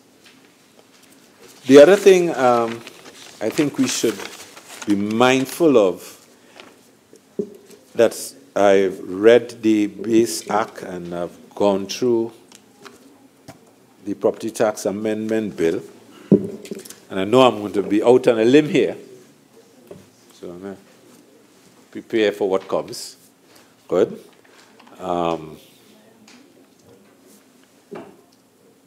Is the whole question of whether we have a progressive tax regime or a regressive one, and can we, in fact, find ways of treating with that. I've, on other occasions, pointed to the error in terms of how TNTech, another state corporation, approaches its bill structuring, in the sense that there is a built-in subsidy on the gas supply, which is passed on to everyone, toot moon, toot bagay, as they say, so that the person with a lamp on every fence post pays the same rate as the person who has one light in his little 10 by 10. And that cannot be equitable. But we do that in this country, and that's because we do not have an overarching principle that guides how we tax people, how we charge for services. And I'm yet to hear the Regulated Industries Commissioner, but RIC, treat with that. So it brings us back to this whole issue here of how the government conceptualizes rates and taxes, and ensuring that whatever we do, it is equitable. And where I'm going with this, to be quite frank, is the question of should we have or should we not have, and I'm posing this question in all honesty because I've sat here and I've not heard any reference to it in this or any other legislation involving, you know, the whole question of taxes. But land is critical in the development, because for most of us in this room, all of us in this room, we came here to be part of the landless classes. We came here on some kind of coolie migration program, whether it was slavery, whether it was East Indian, and to call it migration is to glorify it, because it wasn't that. And with the Chinese, back then and even now, the conditions under which they come in, all of this forms a package in which there has to be a grab for land, and people choose different ways to do it. But we all arrive here landless. Even the conquistador arrived here landless. So at the end of the day, you are lucky if you have a little 50 by 100 or 50 by 50, as in the case of like the Pleasantville settlements, the housing, NHA, now HGC settlements. So is there a case for saying that there should be a property tax whose basis recognizes land as a scarce entity, but as a means for self-development, whether of one's personal self-development or family self-development or community development, but recognizes land as a tool for social mobility, and that those, by whatever means, and fair or foul, and largely they have been foul, because like I said, the conquistador came, and he assumed that the Caribs, Arawaks, the Amerindians didn't own land. So therefore, the taxation system should say, okay, we're not going back in time, right? As the emancipation movement argues, as the principal at Cave Hill argues, his name slips me now, but that there should be, some special package paying people for what happened over slavery. Sir Hilary Beckles, that's right. Good? But in the case of land, I am arguing that however you got the land, you started out with an advantage that those who came in after, right? You started out with an advantage because if you were Catholic back in the day, Senator right? Crease, if I may, while your discourse is extremely interesting, and I've given you a lot of leeway, at times you have spoken to the bill, but I need you to really tie up what you are saying with the bill that is before us. Okay? Thank you. I hear you, Madam Speaker, and I will obey your ruling. Simply put, and I'm wrapping this up in 2 minutes, is that the act of omission, I started about praising the acts of commission, the act of omission here is that those landowners who are not utilizing the land for any progressive purpose, we need to address that. Good? So the point of regressive and progressive taxation is, listen, if you are not utilizing the land, if you are allowing the land to just lie unutilized, our taxation system should treat with that as a problem. Because if the issue we are saying is productivity, well then land productivity. And if you fly over Trinidad at any point in time, you realize that the bulk of us live in narrow corridors in the east-west or north-south, Port of Spain to San Fernando, and then it peters out into bushes, into scrubland and so on. So there needs to be a government policy that speaks to taxing people, having a graduated taxation system that treats with those people who, for whatever means, who are allowed to accumulate large tracts of land and are not using it in any productive fashion. That is the bottom line in all of this. And that, to me, is where the question of productivity, of feeding ourselves and the huge export bill and all of that, that is where all of that comes together. That's where all those issues converge on the question of the failure of successive regimes to recognize that the land-owning classes of Trinidad and Tobago really have been holding back our productivity. They've been sitting on land, and our taxation structure does not deal with that. And it's an ongoing social problem, it's an ongoing economic problem.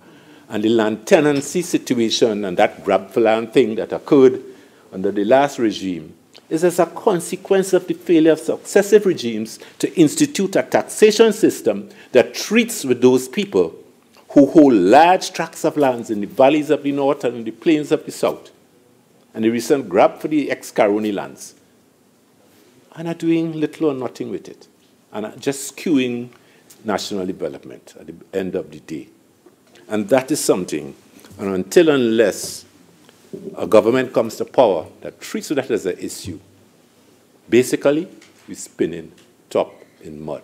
I thank you, Madam Chair. Senator Ramkissoon.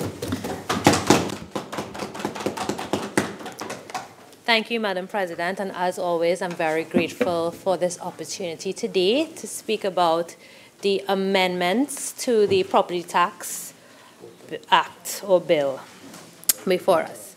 So property tax is a large single local tax, and from the 2018 budget, we learned that the government expenditure was estimated at $53.3 billion, with core revenues at $33 billion.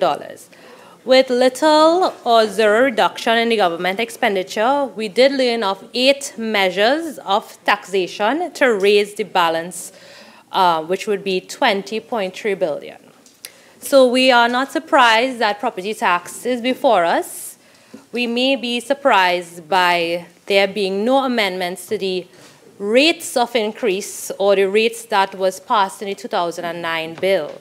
And I do want to draw your attention to a very interesting quote by a French politician, Jean-Baptiste Colbert, that said, "The art of taxation consists in so plucking the goose as to obtain the largest amount of feathers with the least possible amount of hissing."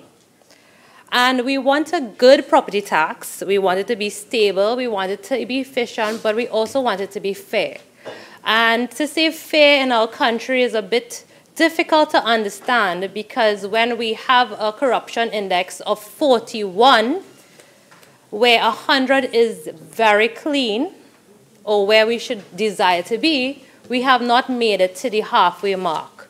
So to say fair in Trinidad and Tobago, it's very difficult to comprehend or understand, because this is not a safe zone for lack of corruption in our country. And property tax, in theory, is one that is immovable because you cannot move your property. So it is definitely going to be something that is viewed as an economic success for the government. But I want to warn, or I want to urge the government to take heed of another saying by the 18th century Persian king, Frederick the Great. No government can exist without taxation. The money must necessarily be levied on the people, and the grand art consists of levying so as not to oppress the people. So for Trinidad and Tobago, I personally believe that an increase in property tax revenue is not necessary for our country at this time, and an increased tax rate can be viewed as oppressive to the public sanctity of human life, and sanctity being the ultimate importance. And I will go into that, why I view it as the ultimate importance. So I am bravely saying that I do view the property tax as unnecessary, and that is after, Madam President, listening to the debate going on for a couple, well, maybe 2 days, partly, and hearing the squandering of different administrations, mismanagement of public funds without any closure to these abuse.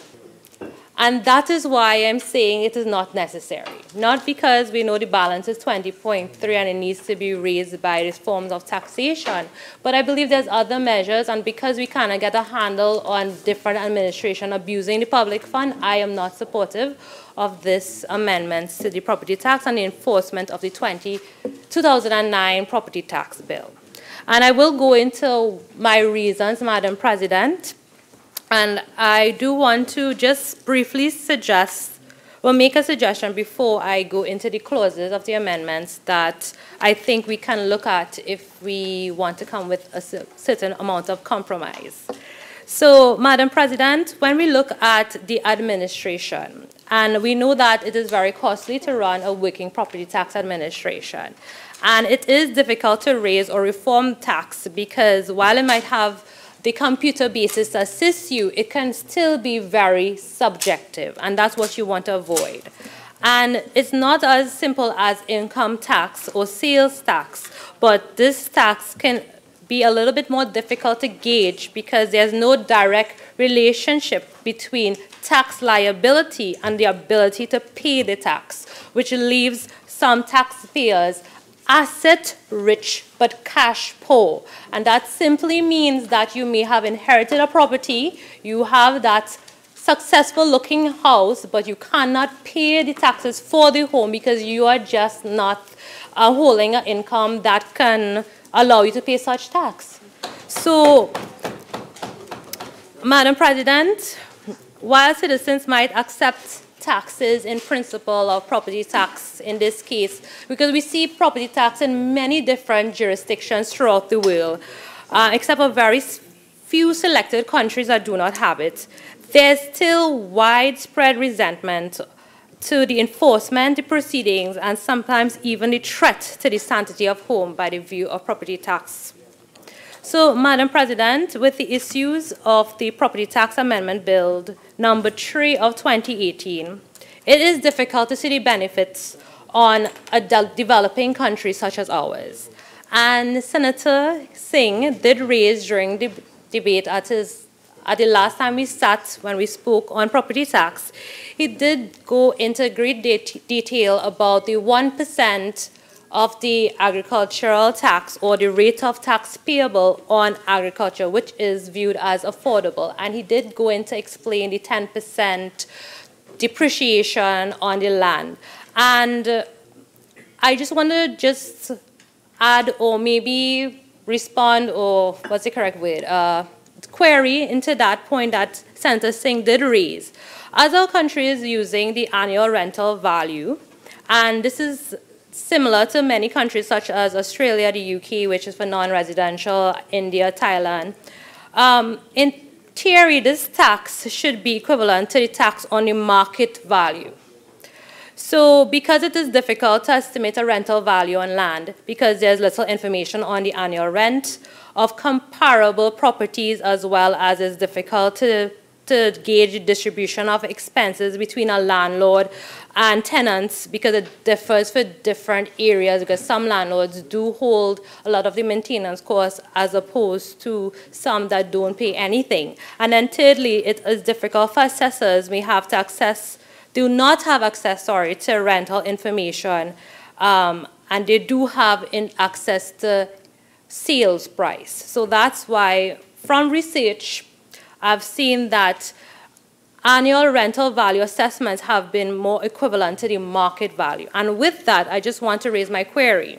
So if you, Madam President, if you go to any newspapers, you look at land for sale, and you would see average price about $250,000 for 2.5 acres of land for sale. And that's sometimes with or without approvals, mostly carny lands that they look to be selling on the papers.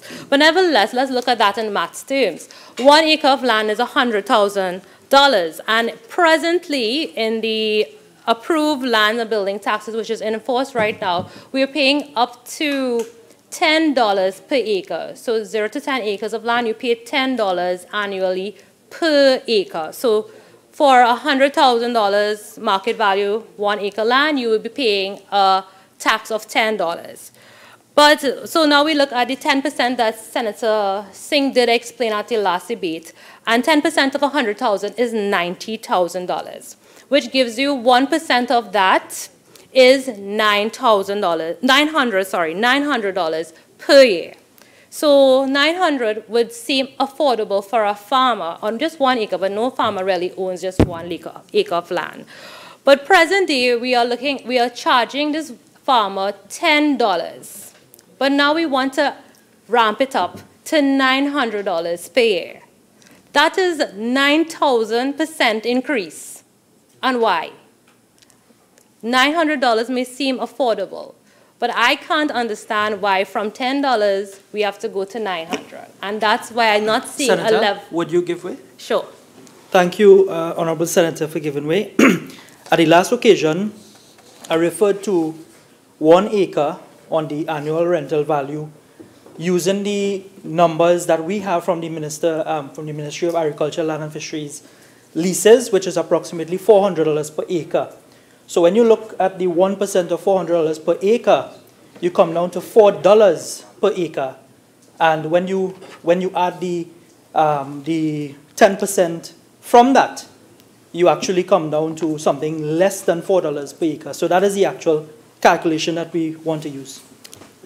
Thank you, Senator Singh, for your explanation. And I just want to share with him, it's good that the ministry has those values, and that's where also we have to take that into consideration now, because the market value is, in fact, $100,000. So if we're going to look at the 400, and this is where the public needs to be informed, and this is why maybe publishing this information maybe on the ministry website will give people a comfort of mind, because they do not know how these assessors are going to evaluate their land. And if you're telling a farmer on 1 acre who has 10 acres of land, he has paid $900, he's not even utilizing all of those acres. It is really a strain on any individual. I'm not even looking at your residential tax here. So, Madam President, I want to share right now a recommendation which goes with this one time before I go into the clauses. And it is good that Senator Singh did raise this explanation. Maybe this recommendation can assist.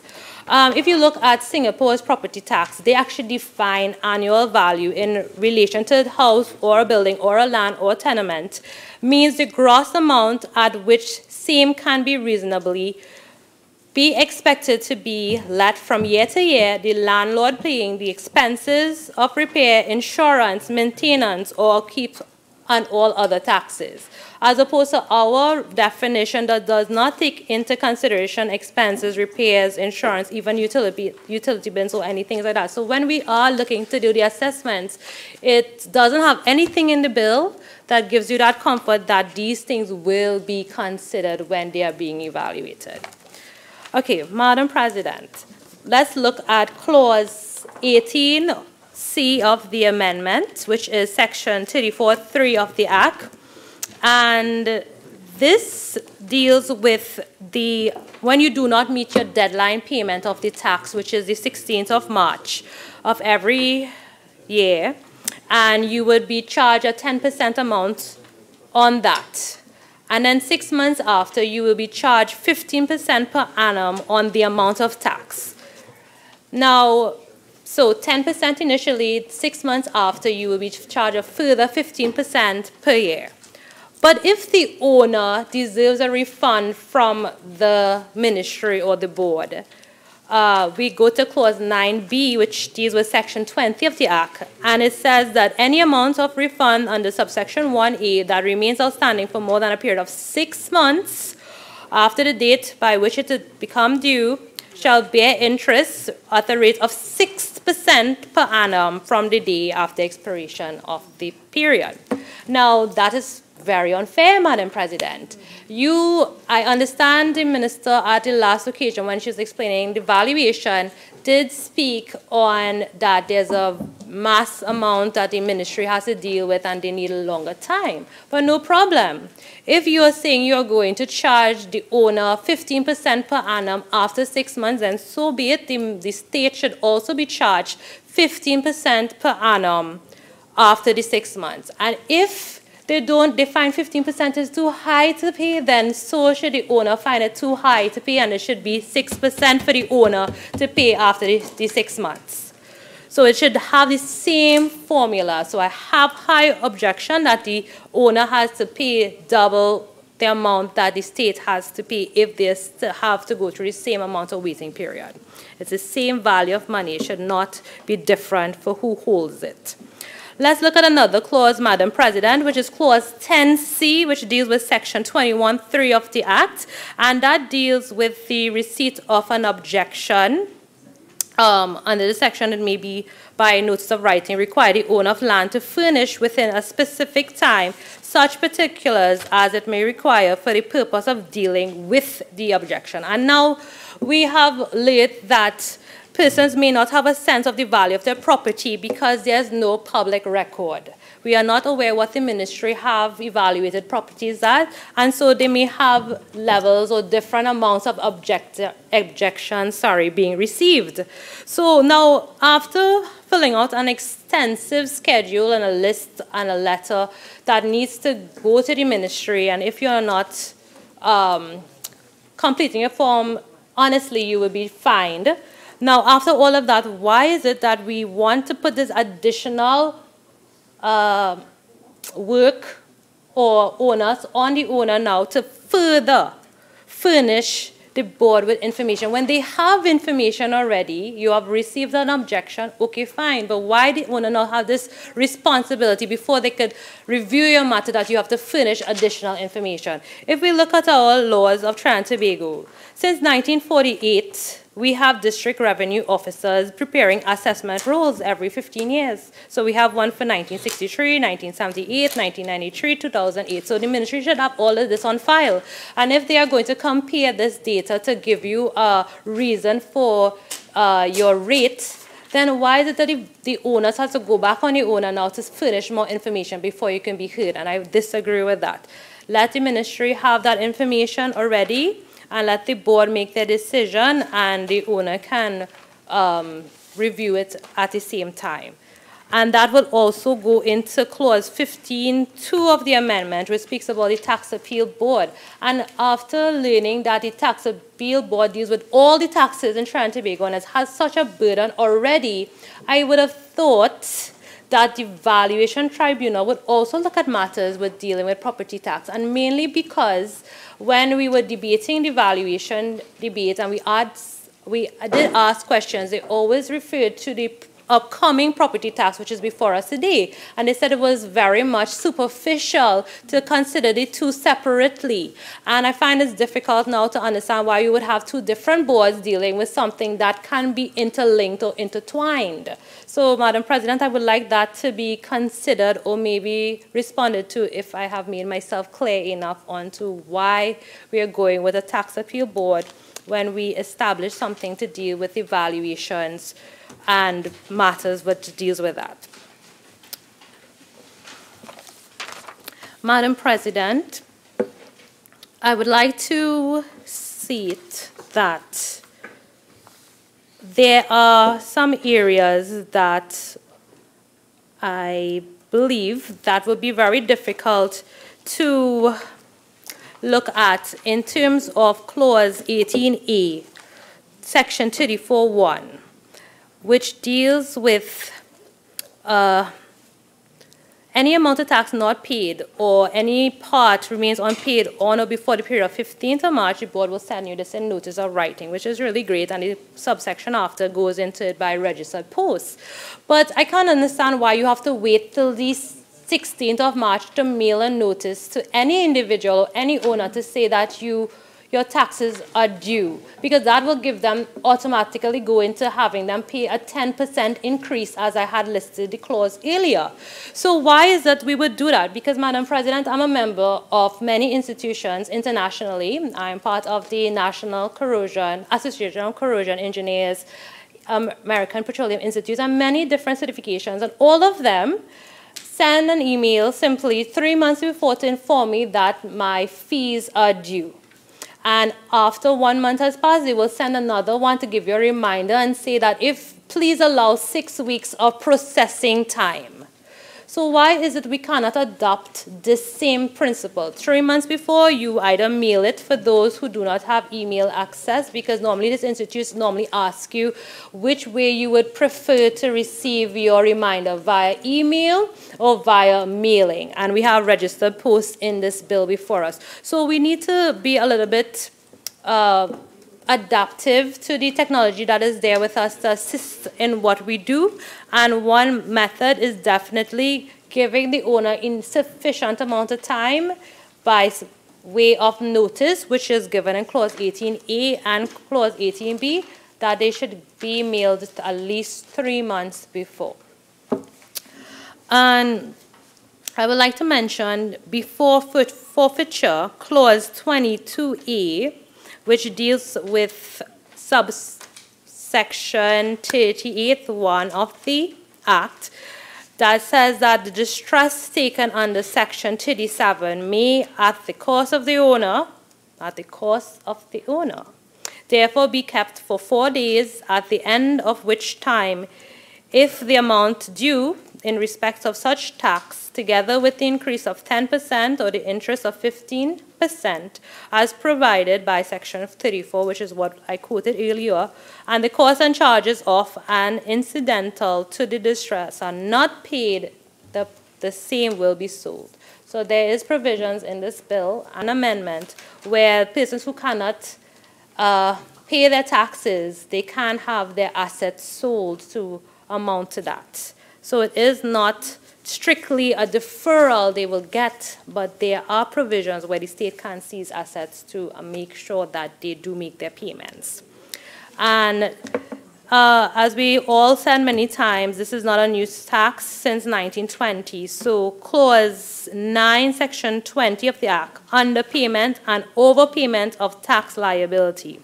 And also much tax policy is actually made in implementation, Madam President. Administrative reform is often neglected and leading to the frequent unintended negative consequences of poorly executed property tax and regulations. And this definitely impacts on the limitations in tax administration capacity, and it leads directly into the shortcomings of valuations of properties, billings, collections, and enforcement, and even dealing with arrears. So I see, Madam President, at this point, difficulty in enforcing clauses 5 or 9 of the amendment, because without a visible and sustainable support by the political leaders to the tax administration, the tax reform is probably doomed before it can even be launched.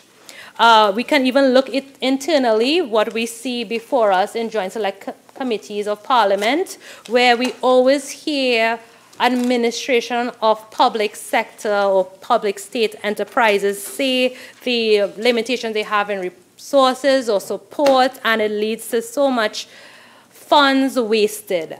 And that is why I think that is very important to look at the administration, because it can easily be sabotaged if the reform does not take place, and employees can sabotage it now with causing it to be delayed, slow, or inaccurate administration. And that will just say that property tax suffering a debt by administration, and you don't want that. After going through all of this, you would not want that to happen. And Madam President, let's look at Clause 12, Section 23 of the Act, which deals with something that the Honorable Senator LaHunt spoke about at the last debate sitting of property tax. And he raised the issue, or he raised the relief, I would say, of the deferral by the means for the public assistance. And this will be done every 2 years, and it will allow the applicant to be reevaluated after the 2 years. But it was a means of a deferral of the tax. And my simple question is, who is going to pay this deferral of tax? You are deferring it for, if you look at the clause itself, it says if you're receiving a disability act and you decide now you want to be independent, you want to get a job, you want to enter the competitive workplace, you're probably making the same amount of money that you get in the grant anyways, but now you are no longer qualified for property tax.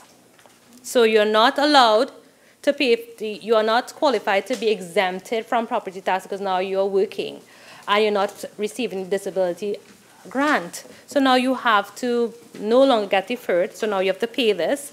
And then now if you are saying that you're going to defer a senior citizen, okay, so if you're not being deferred again as a disabled disability grant, you're having a disability grant, you're no longer on this disability grant program, you're earning your way, you no longer need to be deferred from this property tax. Why would you do that? The state is not giving you any empowerment. You will not want to do that. It's easier to stay home and relax than have to go out and work and now have to pay additional taxes to the government. That would not really benefit them in any way. So I do not see this as an empowering clause. Madam President, if we look at a senior citizen who has to be deferred maybe 10 years, so we have an accumulated tax now of 10 years, who's going to pay this? Their children, grandchildren, who? And what we are not taking into consideration is when a family loses their primary source or their primary breadwinner, what now happens to this family? Is it that they continually be deferred to a future generation to pay this lump sum price of property tax? Or is it that they would just lose their property altogether? Because it's okay to live by candlelight meals and living, or it's maybe to carry a bucket of water from the standby to use, but is it okay to live without shelter? And that is where your humanity comes in. Where is the humanity when you are affecting or impacting on the sanctity of a home, and how this property tax is really going to affect these families? And what I could not understand from Clause 12 deferrals and dealing with these situations is what gets me is Clause 6, which Section 16 of the Act, which lists a long list of exemptions. Now, when you list a long list of exemptions, what you really do is you narrow the tax base. Now you're increasing the burden on the taxable base. And we see institutions, I know Senator Cree spoke about the credit union, that is not listed, but we see institutions listed like the Board of Engineering, Board of Architects of Trinidad and Tobago, which is all on Ryson Road on Port of Spain, so that's very high rental value. And then we look at the Board of Management of Sudan, Board of Regulations. We have many different firearms appeal boards. Why do we have all these boards being exempted from property tax when these persons have a subscription fee that they are paying? So, Madam President, I don't see it as a need now to narrow the base so much that you'll just be putting the burdens on family owners of homes. And we do know the normal common exemptions, which is churches, cemeteries, schools, and hospitals. And we even see charitable organizations. But what I didn't see, other than the Princess Disabled Home, was the children's homes like St. Michael's or St. Jude's, Children's Homes for Girls, Hope Center Mothers Union. So are these homes subjected to property tax? It's not on the exemption list, and it doesn't qualify under the Clause 6. So what is it that will be happening with these institutions? And if we look at Clause 6, Section 16 of the Act F, land belonging to the state, and we learn in law that and means and or in occupation of one, the state or its servants, where such servants are entitled to accommodation by virtue of the offices they hold. And this is the question I have. So the DPP office that was relocated to Gull City Mall, Lowland Sebago, and Gull City Laramie, are these malls now exempted from property tax because they house public servants? But they are based on Clause 6, Section 16. So we need to look at that to make sure we don't have leakage of funds. And Madam President, we know that from history that tax collectors and tax assessors are one and the same persons, because we don't want to report the tax assessor because sometimes the tax collector is the tax assessor. And that's why we ensure that they have the independence. But what was very known in the history, or the history books, is that when we had tax collection, there was a lot of bribery and tax leakage. And without a strong administration, all of this is very possible. So property tax faces administrative and political challenges, which levies a tax on the holdings of great personal significance to the taxpayer, none more significant than the home. And I say that because many administrations or governments will encourage persons to work hard, get an education, to either purchase a piece of land to build or you purchase a home.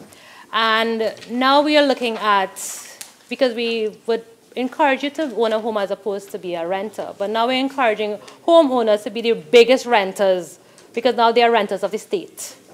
So now we are not saying homeowners, but because if you're paying a high tax annually, then you are really not owning your property because they can take it away if you're not keeping up with your paying this tax. So that's why I really view it as unnecessary, and it could be viewed as oppressive as well.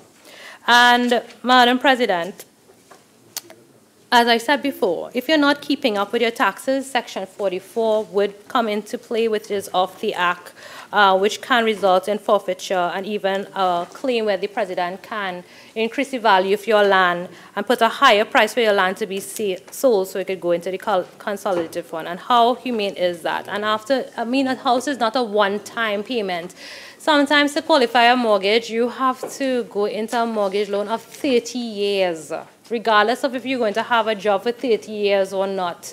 So it's not a one-time thing to achieve a home, and we have to keep that into consideration. We're thinking that $400 or $900 or $1,200 is affordable, but to who it is affordable? And that's why I want to look at some jurisdictions that came up with some options that we could benefit from, and that is like, for example, Bermuda, which does not tax undeveloped land because it's not liable to tax, but it does tax developed land which is unoccupied. And we do know from our act that land unoccupied or unassessed for 16 years when no taxes are paid shall be liable to forfeiture. And we did not, Madam President, we did not amend that clause. But we have it on the existing law in 2009, which passed both houses. But we did not amend that today. We are not seeking to amend that, unfortunately. So if you have inherited land and you are now knowing about it, and you do not pay taxes for a while, the state can seize it. What Bermuda did teach us, though, and I thought it was very helpful, is that if for any period of time a valuation unit is incapable of having a beneficial occupation in the whole, such as they might have a severe fire or a serious disrepair that you can't live in it, they would exempt you for that period. And it would also lead to a change in your listing and the valuation listing rule. And if you also have, a question that comes up is, can you get a reduction in your assessment if rents are falling and the market rental value of your unit is now less? So is it that in 2018 you are being assessed now, and 5 years later you'll be assessed again? If in 2020 you realize your market value has now dropped, maybe there's a fire or some certain thing that has caused the rental value just to plummet, you've gone down. What happens? Do you have to continue paying the same tax you have been assessed on 2018, or do you get a reduction? And that is not clear, it's not listed, I don't know. We don't have the regulations, have not been built yet, so we don't know what will happen. Another area that I thought that we could learn from is Thailand property taxes, building and land tax, where owner who occupies the first property, their first property will not attract property taxes, but their second and third and other properties will attract a property tax. And also, foreigners do not qualify for this. Another recommendation that I saw that was really good is to deal with persons who are 65 years and older, and they are entitled to a special concession or part of all land tax, and they're not deferrals, but they qualify for a special assistance in the taxes, or property tax. And Madam President, we did learn a lot, we did hear a lot about renters not paying this rental value, and they will not be impacted, or they will not be negatively impacted by the property tax. And I just want to urge the government on this statement, because the renters could be affected, because if you look at Thailand landlords, they put in a clause that says the lessee agrees to pay to the lessor any or all taxes. So they put in a clause in their building agreements when they're going out to rent that the landlord is not to pay, but the owner who is going to be renting his property will pay this additional property tax. So the renters do or can now be impacted negatively by an increase in rates in the property tax. And we are seeing it in different jurisdictions. Madam President, if we look at another recommendation that came out from the Singapore property tax that provides a clause to refund unoccupied buildings. and also the use of technology, like, for example, e-filing of taxes or paying of taxes online. And this should be a policy procedure, especially in this day and age. We should allow it so we wouldn't have a big mass of crowd of persons fleeing through the ministry to address their tax concerns when you can just simply do it by a click of a button. We need to look at that, and if you want to see a jurisdiction or a administration that deals with this successfully, you can look at Chile, because Chile is considered the benchmark in Latin America for the use of internet facilities by taxpayers to receive and pay taxes, and you can review, they can even review their statistical data on their property and update their data. And Madam President, if you look at another measure to save administration costs, and this one might be a little difficult to do, but it ties in with what Senator Creese has Senator Ramkissoon, you have 5 minutes remaining. Oh, thank you, Madam President, for that time check. I was just saying that to save administration, we can look at a recommendation that came out from Senator Creese just a few minutes ago that spoke about looking at properties and their attractive rental value. So, for example, properties that rental value are so low that it costs the government more money to mail out a notice or even collect this tax from them. It will be like a negative to the government. So it's more of a strain. So they have to pay more money to collect taxes from a property owner. And that, Madam President, is really, if you have a working system, a really working assessment rule, you know your properties in your country, because these persons should really be exempted or not even considered, because it is going to strain the public purse further and try to collect something that is going to cost us more is just a loss and something that you don't want to reconsider. So, Madam President, in my 4 minutes left, I just want to just say that as we continue to pluck the goose with very little hissing, we don't want to forget our humanity. And we don't want to further destroy or pressure the mental state of family owners. It's already a very big sacrifice to provide a home and a shelter for your family. And in today's society, we don't want to do it at the risk where there's a fear that if you cannot keep up, then you just stifle your growth of your family and the creativity of your home now, and you want to keep it as small as possible because you want to keep your taxes affordable for your future generation, and that is very unfair. So I believe that in our society, it is the role of the head of the household to provide a security for the family, or his or her family, and the sanctity of the home. So how can this really be done when many homes owners are asset rich and cash poor? So many senators have compared other countries' rates because the proposed rates are affordable. But again, Madam President, is it absolutely necessary for Trinidad and Tobago with our corruption index of 41? And there have been many amendments to the rates of property tax, but it will be viewed, and I will view it as oppressive because it is unnecessary to put on family owners for their homes.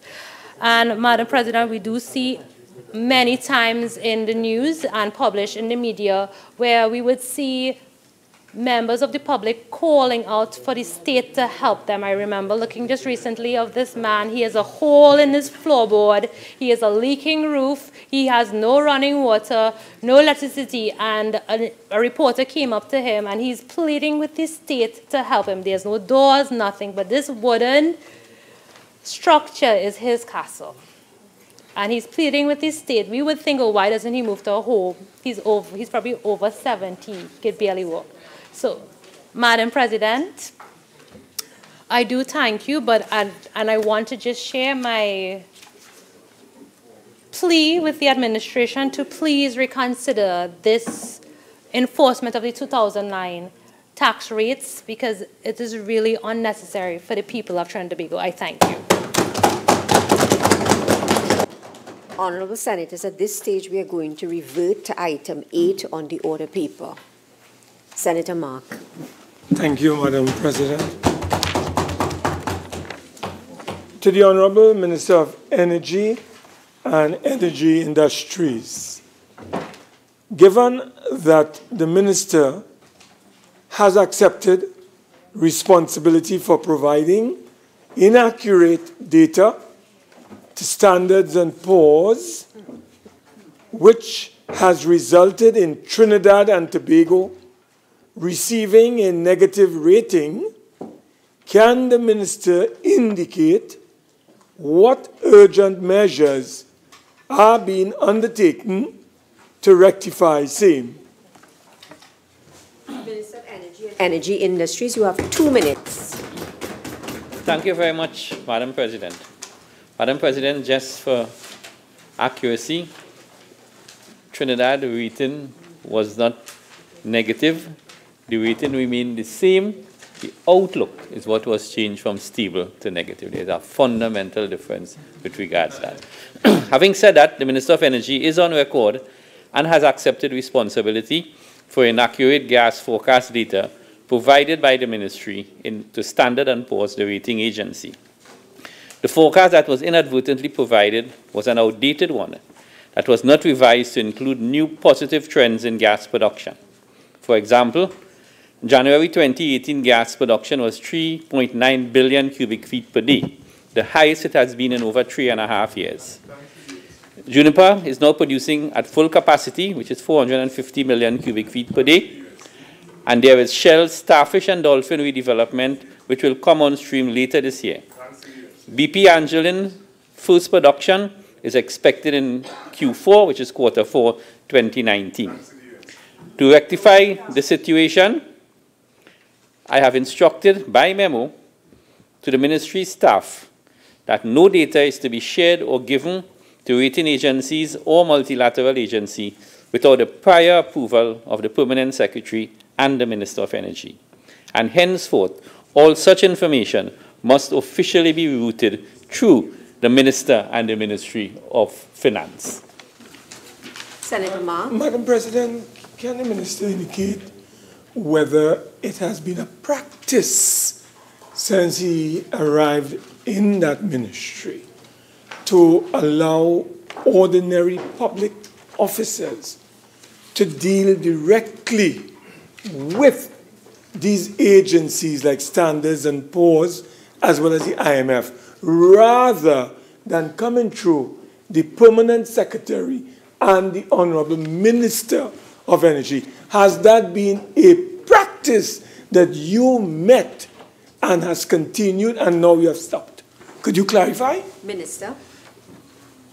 Madam President, my understanding is that it has been the practice that when these agencies come to interface with the Ministry of Energy or any other agency in Trinidad, everything is routed through the Minister of Finance and the Ministry of Finance.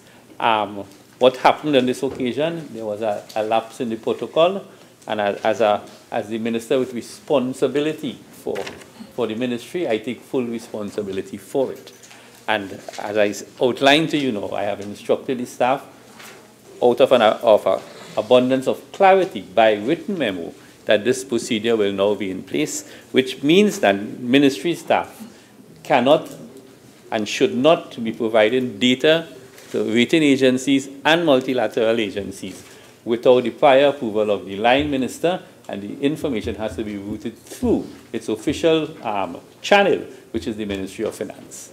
Senator Ma. Madam President, may I ask my honourable colleague whether the data that was inaccurately provided, whether if proper and accurate data was provided to the rating agency, would it have made a difference in the downgrading of TNT from stable to negative, Honourable Minister? Can you share with us your perspective on this? Minister. Madam President, through you, I cannot say if the accurate information was provided, because it was in fact compiled and sent to Standard & Poor's, but it was too late. The assessment had already been completed. I cannot speak on behalf of the rating agency. It is their call. It may or may not have an outcome of moving the outlook from stable to negative. But I think on a balance of probability, if I have read their report and I have studied it, I think if they had access to the new gas production forecast, I would want to propose that it may have had a positive effect on the outlook. Senator De Freitas.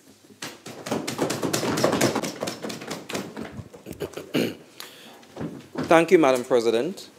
Let me just say from the outset, I intend to be absolutely brief, as we've had approximately 11 speakers on this debate thus far, and at the risk of breaking the standing order and tedious repetition, I do intend to be brief. What I hope to do is to just respond to some of the comments in terms of the general principles that have been put forward by speakers that have gone before me and tie that in to some of the clauses in front of the bill, in the bill that's in front of us.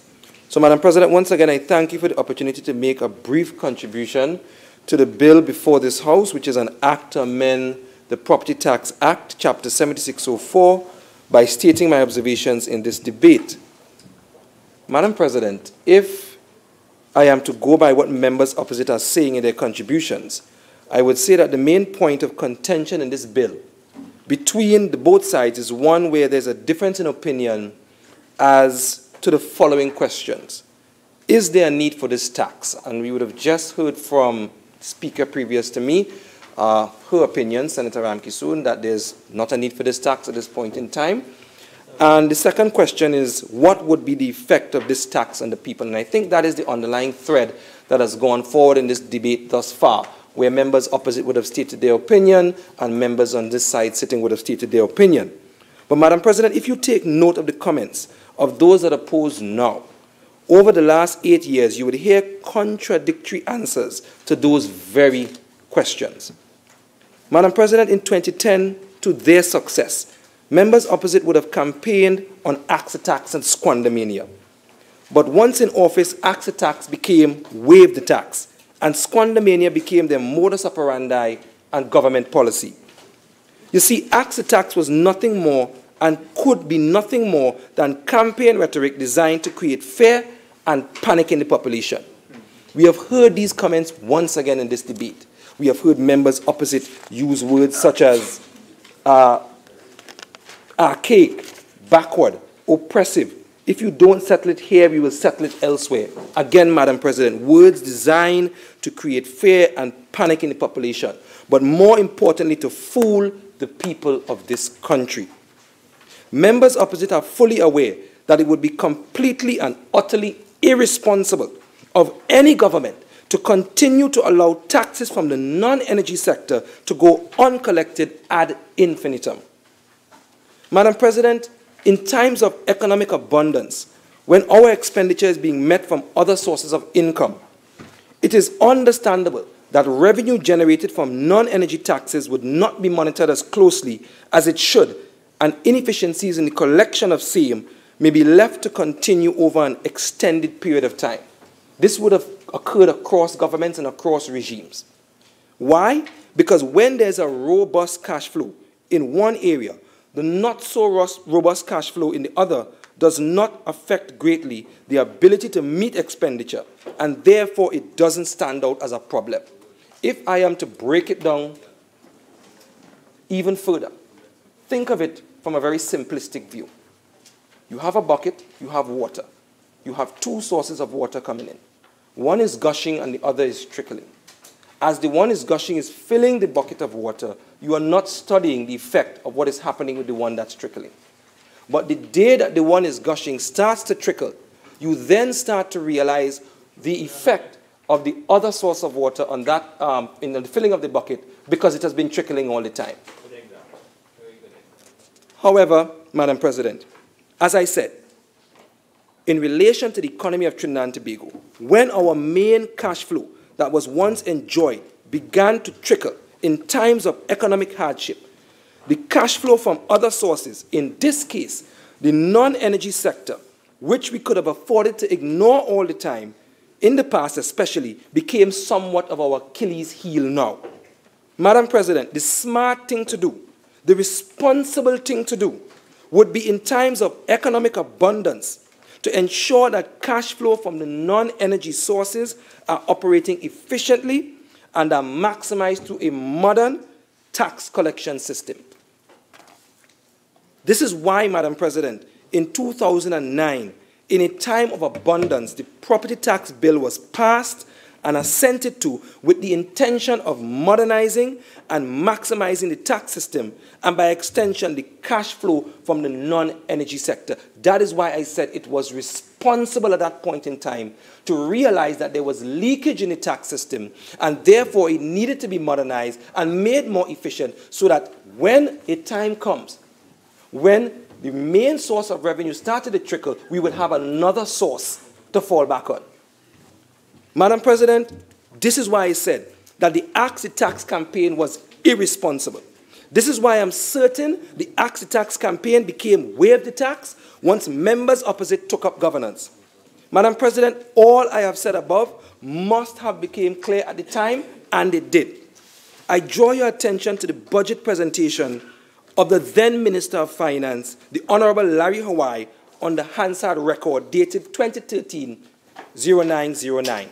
Madam President, this is a Minister of Finance under the past regime. Listen to what he had to say in his budget presentation after 2010 Axe the Tax campaign got them into office. Mr. Speaker, the leakage from the tax system is unacceptable. Again, a Minister of Finance under the past regime is saying this.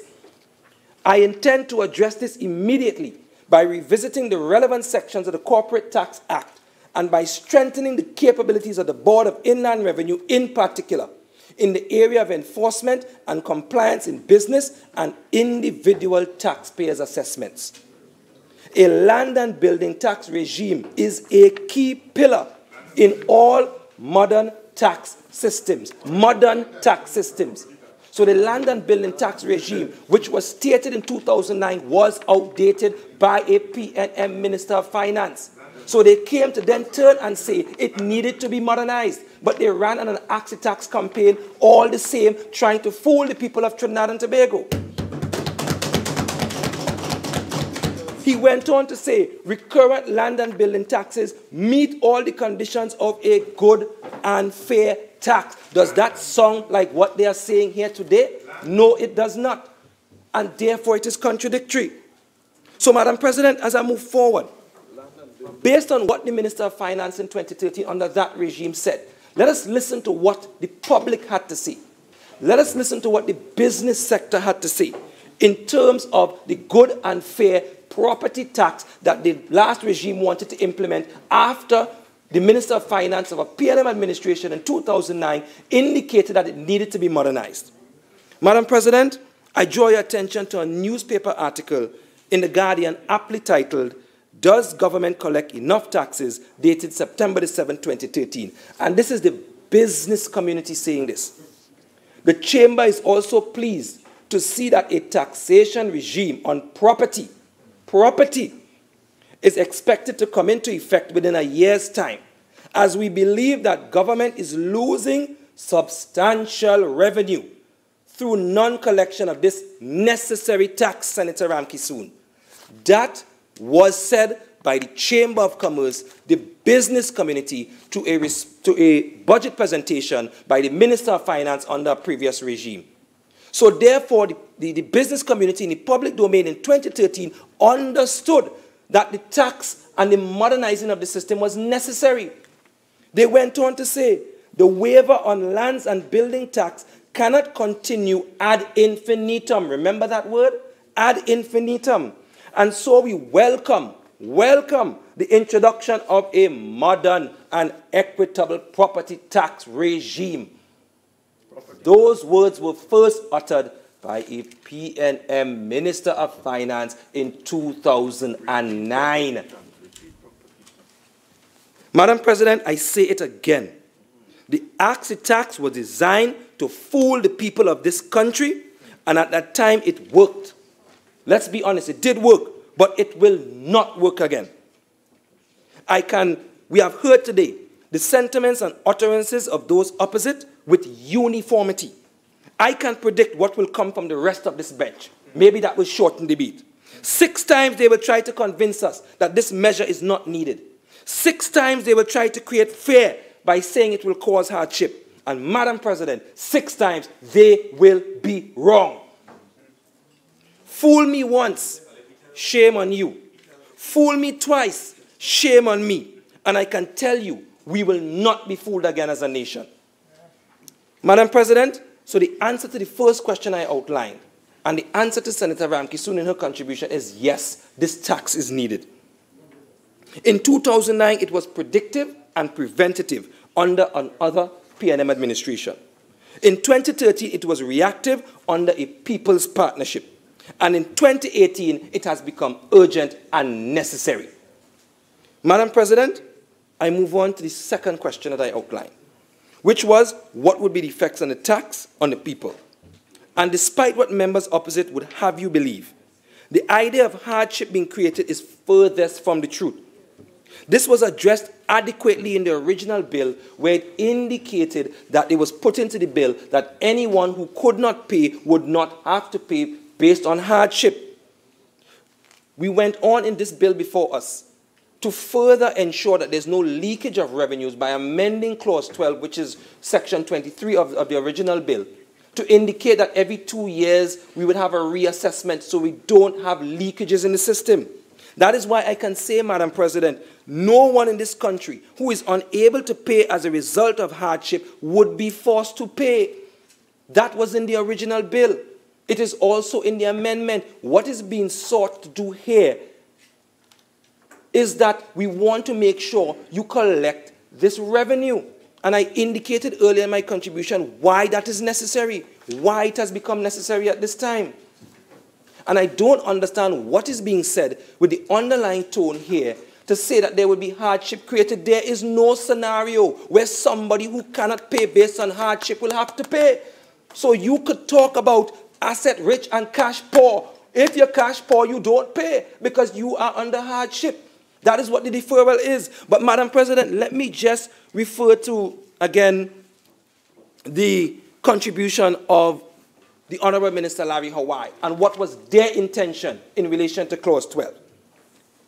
And I quote, "In Phase 1 and effective immediately, we shall commence valuations of all industrial land, including plant and machinery, whether housed or unhoused, with a view to implement this tax by July 1st, 2014. In Phase 2, we will impose a tax on commercial properties, and in Phase 3, we will impose a tax on agricultural lands and on residential properties with a deductible allowance." Madam President, what does that mean? It meant at that point in time, there was no deferral. They didn't intend to do any deferral. So when you talk about individuals who you will create hardship for, you were saying here that all you were going to do is take off some of the tax, but you still had to pay, hardship or not. That was their intention when they were in power. But in 2009, we made sure that if there was hardship, you would not have to pay. It would be deferred. And if you pass on the property to someone else and they cannot pay, so too it would be deferred. What is better? A deferral of the tax when Honorable Senator, would you give way? Sure, go ahead. Yeah. I just have a question because I'm looking at the, through you, Madam President, with respect to the people who can't afford won't be required to pay. I thought it was simply a deferral, not a waiver. Is there any way that you could just direct us so that we could follow you? What I think, and just to answer you, Senator Choate, the way the deferral works, as far as I understand, we are trying to ensure there's no leakage in the revenue. So if it is, for example, you cannot pay today, and you get a deferral of 2 years, and in 2 years you come into a windfall of cash, then you are able to pay. The government or the country or the economy does not have a leakage of funds at that point. If after every 2 years you are assessed and it's realized that you cannot pay, then that continues. So if you happen to pass on, unfortunately, having never reached a status where you could pay, then you would have never paid that tax. So in effect, it becomes a waiver to the individual who never could pay. If you pass on the property to someone else who could pay, then they will pay. But the fact is there's no leakage of revenue. And that was stated by the Minister of Finance in 2013, as well as the Minister of Finance in 2009, across regimes. What we were trying to solve is that problem of the leakage, because I indicated when we were doing well in the energy sector, it did not matter. We were not studying the leakage in the non-energy sector. But once that started to trickle, we then realized how important it was to ensure that that leakage that was going on for years had to be stopped. And that is what was happening. Thank you very much. So, Madam President, as I was saying, we understood this in 2009. We understood what it meant to be under hardship. And therefore, it became a deferral. The Minister of Finance in 2013 wanted to implement a deductible allowance.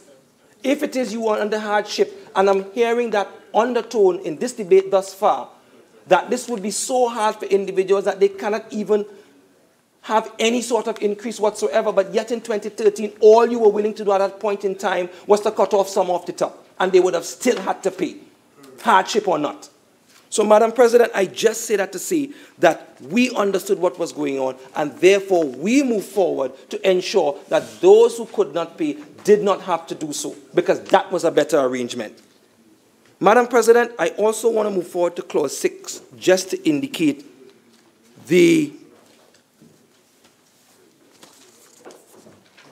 just to reiterate what I just said, in relation to ensuring those who are experiencing hardship does not have to pay.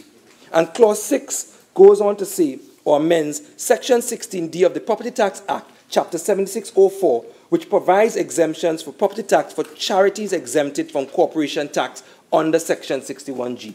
And I'm saying that to say that in this clause, you're seeking to, for approved charitable purposes, this amendment is intended to make the provision more in line with the requirements in law for charities. These are groupings or entities that are set up to help those that are in need. So here you have in Clause 6, where you're exempting these charities as well and bringing it more in line with the law for charities, so that they are not burdened at all when they are trying to help those in need. So those in need have a deferral in Clause 12. And the very charities set up to help those in need also are exempt in this regard. So therefore, Madam President, I can say categorically that the bill before us, with its amendments, seeks to do two things. One, to ensure that the leakage is stopped, and two, to ensure that those who cannot afford would not be made to do so. It seeks to ask those who can afford to help out because of the economy and the situation that we have found ourselves in. So, Madam President, I want to address a second sentiment that I've been hearing so far in this debate, and that is that those that can afford will pass it on to those that can't. And the example that was given, I think it was by members opposite, was one of rent. And I just want to reiterate some of the calculations put forward by the Minister of Public Utilities. And he spoke specifically to an $800,000 property with a rental value, annual rental value, or monthly rental value, sorry, of $2,000 a month, and the property tax being $54. And Madam President, I really thought about this scenario. And whilst possible, I'm uncertain as to how likely this is to occur. Using that very same example just now, and there's another example put forward by the Minister of Finance that he uses repeatedly, where you would have an annual monthly rental value of $3,000 a month and the property tax would be $81. So, Madam President, the way I see it, someone owns a house or building. They are renting it to someone else for $3,000 a month. So they are making $3,000 a month extra. And what you're trying to tell me is that $81 in property tax, they are going to be so strapped for cash with that $3,000 a month that they're getting that they need to pass off that property tax on to the tenant. I don't think that is going to occur. I don't think that the people of Trinidad and Tobago would do something like that. $81 added on to $3,000, just because you don't want to pay the property tax? $3,000 that you're most likely getting extra? So, Madam President, honestly, I think that if and where that scenario happens, it is more a moral issue than an issue with the tax proposal itself. So, Madam President, I just want to reiterate as well. As I read out the article in relation to the Chamber of Commerce and what they said, that also answers the question in relation to whether goods and services would go up. I honestly believe and have faith in the people of Trinidad and Tobago and the business people that where they understand the tax is necessary, where they are saying that we need to stop the leakage, that they will not then turn around and pass off the property tax that they would have to pay on the goods and services to people. That showed a level of maturity by the Chamber in 2013 to say that this is needed, and more so now. So therefore, I will stand and say I don't expect that to happen, just because they said that. So, Madam President, as I indicated earlier in my contribution, I would be brief. This bill seeks only to further improve by amendment a system that was once outdated, inefficient, and inequitable in its execution, to the benefit of all of the citizens in this country. Those opposite would have us believe through fair, as per usual, that our initiatives and attempts to stabilize the economy is not working. But, Madam President, I just want to close by saying, it was reported recently that the economy of Trinidad and Tobago, all things considered, will experience a small but nonetheless positive growth in 2019. This is welcomed after years of retraction, but it also makes the statement echoed by the writer of an opinion piece. And I will just get that opinion piece.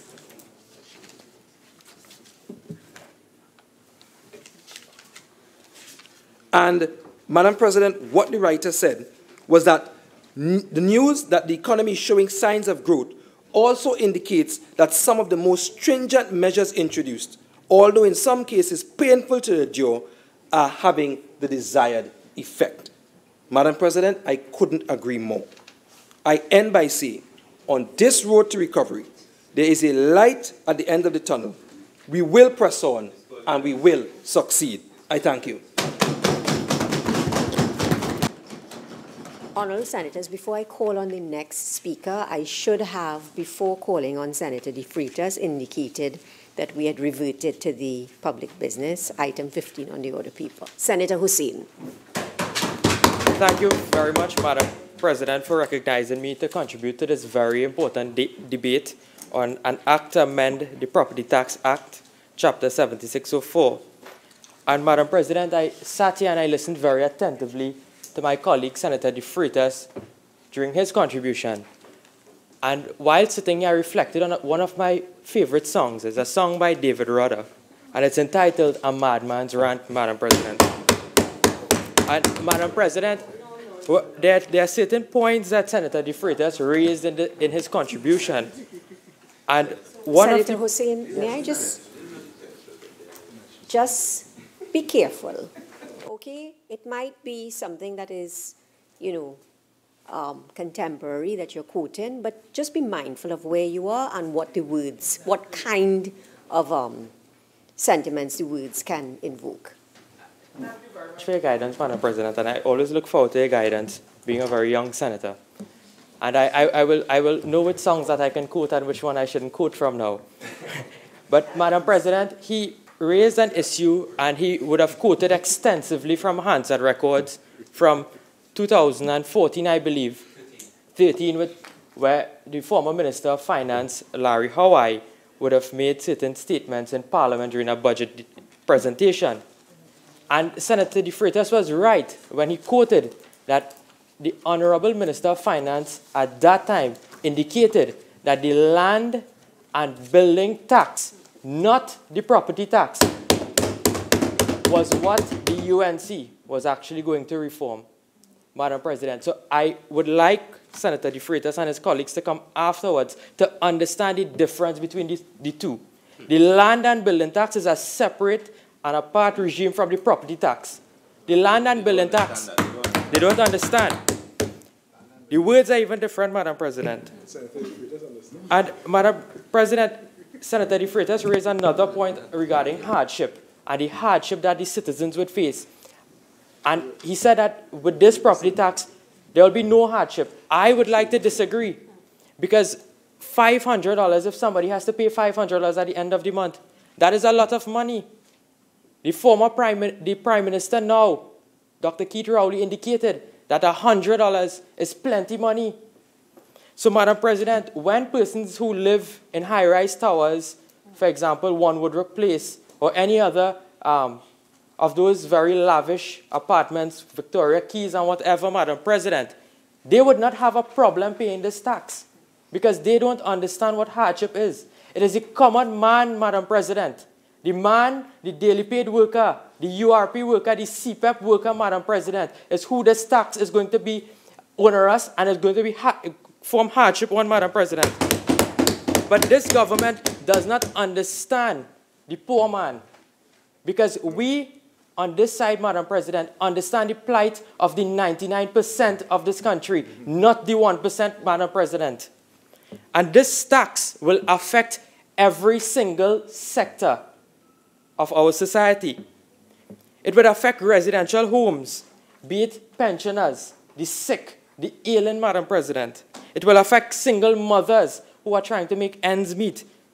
3% tax on their annual rental value.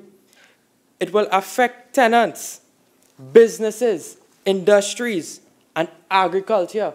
What is the modus operandi of this government? It is to destroy Trinidad and Tobago.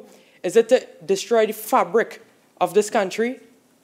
The economy is already declining, yet you want to now come with an onerous tax, in order to cause the citizens of this country to bear a heavier burden.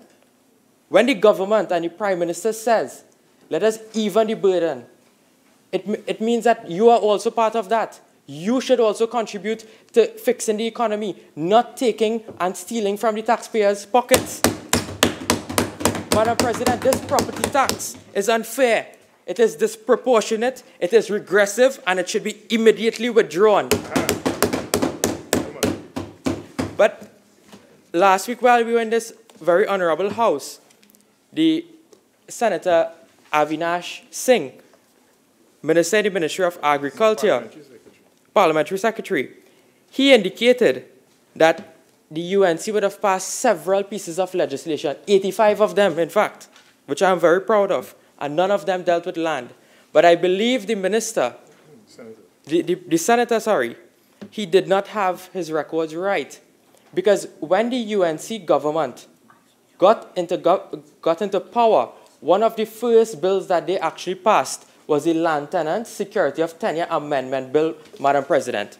You know what that bill did, Madam President? It protected over 4,000 persons from being evicted on their lands by the landlord. It now gives them protection up to 41 or 42, Madam President. And that is what the UNC has done for this country. They boasted about that. They brought 6 bills which dealt with land. Those 6 bills, Madam President, are the 2 bills, the bill that we passed recently, which is the Valuation of Lands Act, and now this, the Property Tax Act. And then there are 4 other bills, and I am aware of the standing orders, not to anticipate a debate, but if you would allow me, I could just list the bills. And those bills are the Land Tribunal Bill, the Land Adjudication Bill, the Registration of Titles Act, and the Crown Suits Limitation Act. Madam President, what this PNM government is boasting about is UNC legislation. This is UNC bills. No fresh ideas. Had it not been for us, you will have nothing to boast about. And they said that we did, Madam President, I want to correctly record, because Senator Singh said that we did absolutely nothing for land in this country. But under a People's Partnership government, there's a regularization of tenancies for over 3,420 former sugarcane farmers. The agricultural lease issuance exercise for more than 8,400 former employees of Carney 1975 Limited. Approximately 2,600 leases have been delivered.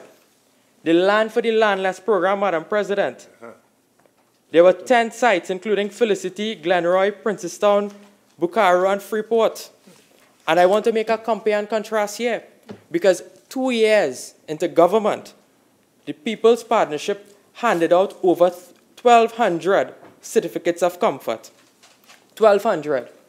As of November last year, this PNM government, after 2 years in office, they handed out 18 certificates of comfort. 18, Madam President. 18 certificates of comfort. Madam President, the land in this country is the land of this is the land for the people. This is not the government's land. There are hundreds of persons who right now cannot pay their rent or their mortgage to the Housing Development Corporation. Over 352 of them have been served eviction notices. How are these people going to get money to pay property tax, Madam President, if they cannot even pay their rents? Yet there's so much housing, but this government finds it fit as one of their priority to build houses over prime agricultural land in St. Augustine. And I leave that there. But I want to ask the question, is it that every time revenue falls short in this country, due to the ineptitude of the government and their mismanagement, are they coming to impose a new tax on us? They are creating taxes, they are making up taxes. There's the online tax, there's the tire tax. I don't know what else they can possibly tax, Madam President. Bicycle tax? But I did some research regarding what will constitute a good tax system in any society, Madam President. And there are 5 conditions. 1, it's fair. 2, it's adequate. 3, it should be simple. 4, it should be transparent. And 5, there should be administrative ease. And I would like to say that this property tax meets none of these conditions, not a single one. The tax is unfair. It is unfair because the burden isn't spread evenly, Madam President. Persons who are asset rich may be cash poor, and this tax would only serve as hardship on them. Secondly, the tax is inadequate simply because they did not give the country sufficient notice, or they didn't explain the tax as well as they should in order for us to make a determination whether or not this tax is actually needed at this time in this country. 4, the tax can never be simple. When you look at that valuation form, nobody can understand how they are going to arrive at an annual rental value for your property. The tax is not transparent. As we have seen recently, there was a big debate about the independence of the valuation tribunal. And when we look at the administrative ease of this tax, Madam President, 1, they claim that they are going to establish a tribunal. It has not even been set up as yet. 2, they hire hundreds of valuators. 3, no qualifications. 3, the cost of actually mailing these forms. 4, the cost of the government actually defending valuations where persons have made objections.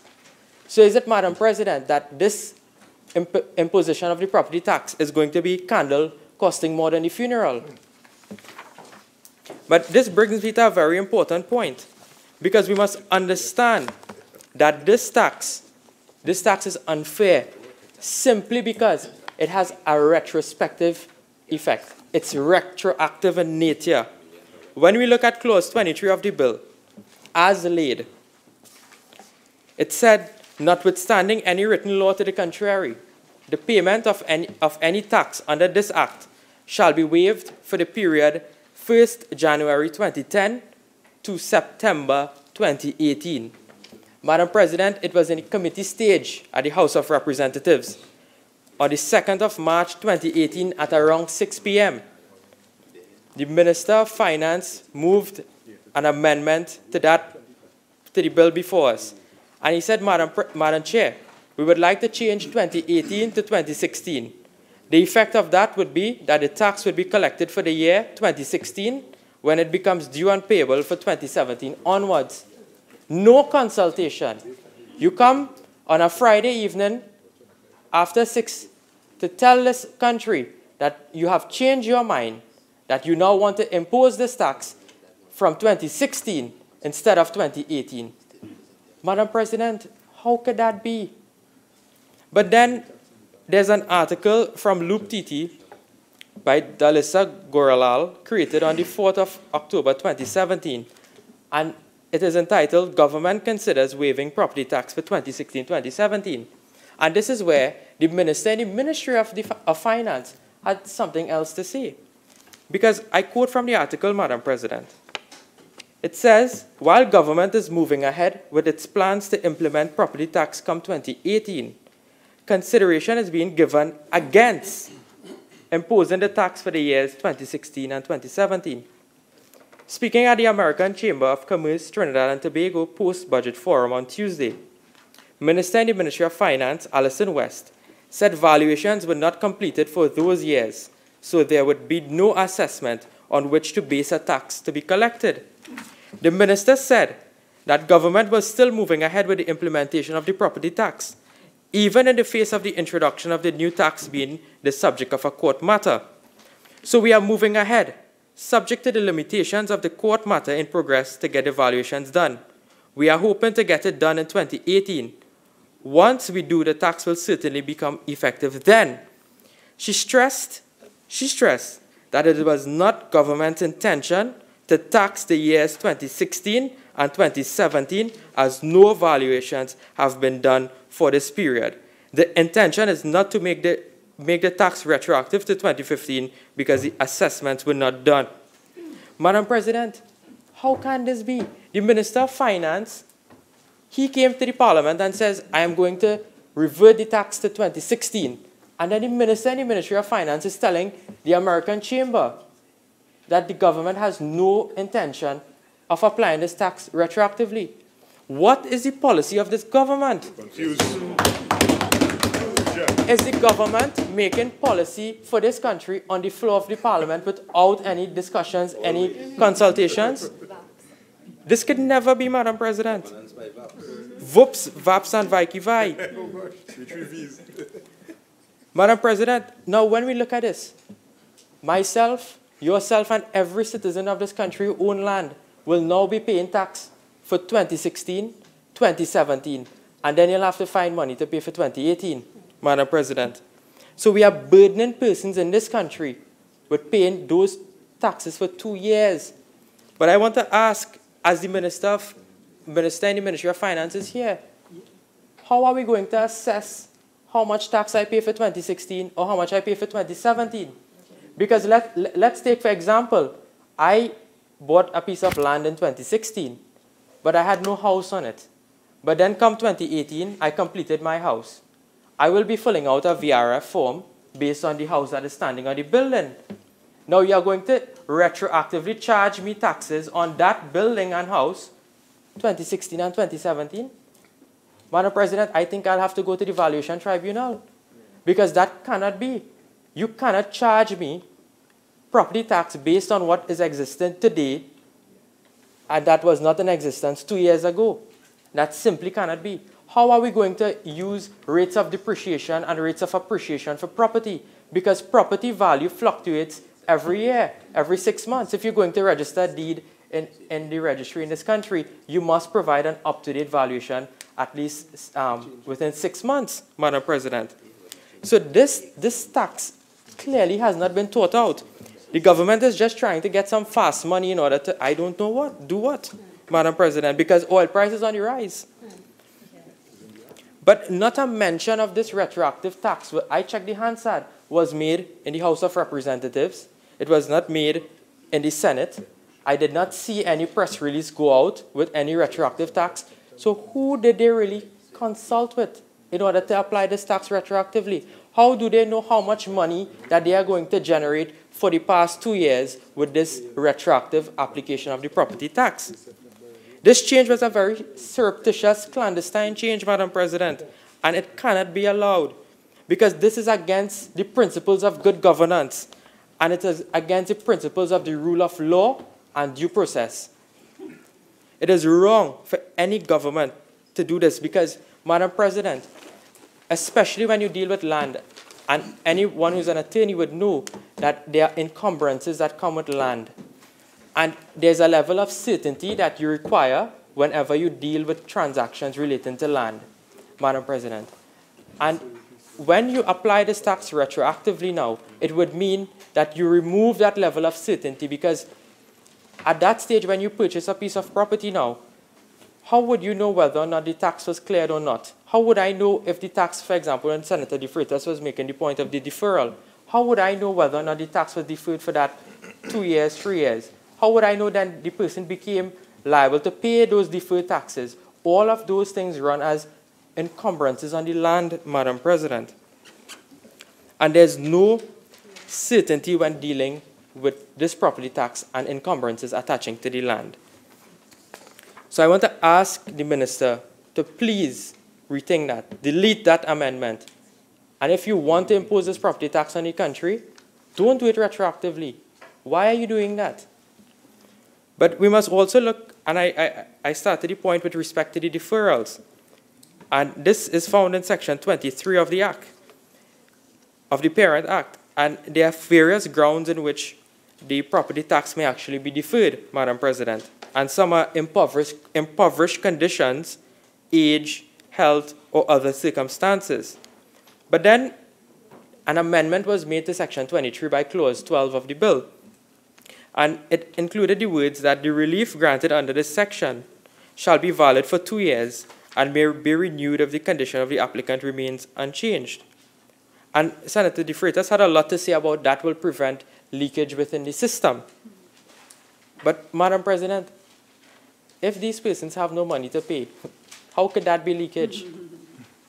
The tax, exactly, the tax is deferred, meaning that you still have to pay the tax. It does not mean that you are exempted from paying the tax, Madam President. Madam President, in local parlance, you could say that the government is giving them a little blight for 2 years.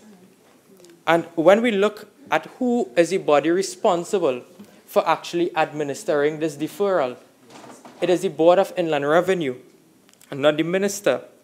And if we remember, in the last debate that we just concluded, the Minister in the Ministry of Finance, she spoke about the inefficiencies of the BIR, and that was the rationale for the creation of the Valuation Tribunal. And, Madam President, if I may quote from the Hansard, which is dated the 17th of April 2018, where the Minister in the Ministry had this to say. She said, I remember when I was in private practice, we had to go through the system of objecting to the Board of Inland Revenue, where you did not really get an independent review of your matter, because it was one division of the board reviewing another division of the board. So, Madam President, I'm asking now whether that position still stands, whether or not persons will have an independent review of their matter before the board. And these are persons who we look at as those in society who because of age, may have suffered some infirmity because of some physical disability, Madam President. And now you are subjecting these people to having to make an application to the Board of Inland Revenue to get a deferral. Every 2 years. Every 2 years, Madam President. And then the PNM government comes here and say that this is not hardship. We are subjecting our pensioners, the persons who would have worked their entire lives to develop this country, to all this red tape and bureaucracy. Now, this government has no heart, Madam President. There's one heart that this government knew, and that is what got them out of office in 2010. Yeah.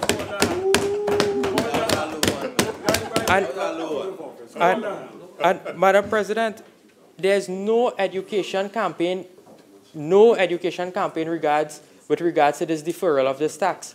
If you look at Section 23, it mentions a prescribed form. We have not seen the prescribed form as yet as to what a pensioner or any person who will have to fill out in order to get the deferral of the tax. This is a brutal tax on the most vulnerable persons in society. It is brutal. And if the government wants some ideas, Madam President, there's something called Google. And all you have to do is Google property tax around the world. And you will see how other countries would have dealt with these persons in society. And I just want to use one jurisdiction as an example, Madam President. And that jurisdiction is Barbados. Right there, our neighbor. And Madam President, Barbados is so progressive when they dealt with their land tax. They gave a 60% rebate for pensioners. Applicants must be 60 years and over in receipt of a pension and live in Barbados. And you get a 60% rebate, Madam President.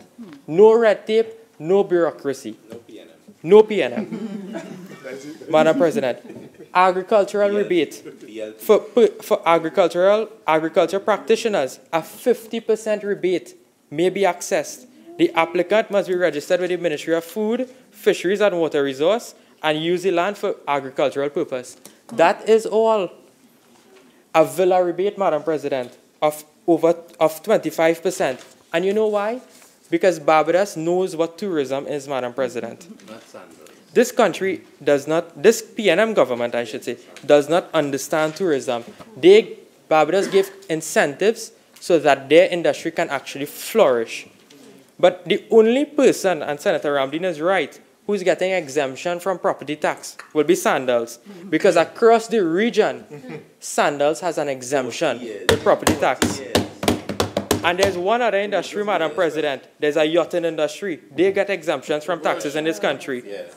But we know there's a little obsession with members of this government and boats. Senator Hussain, at this stage, members, we will suspend and we will return at 5 p.m.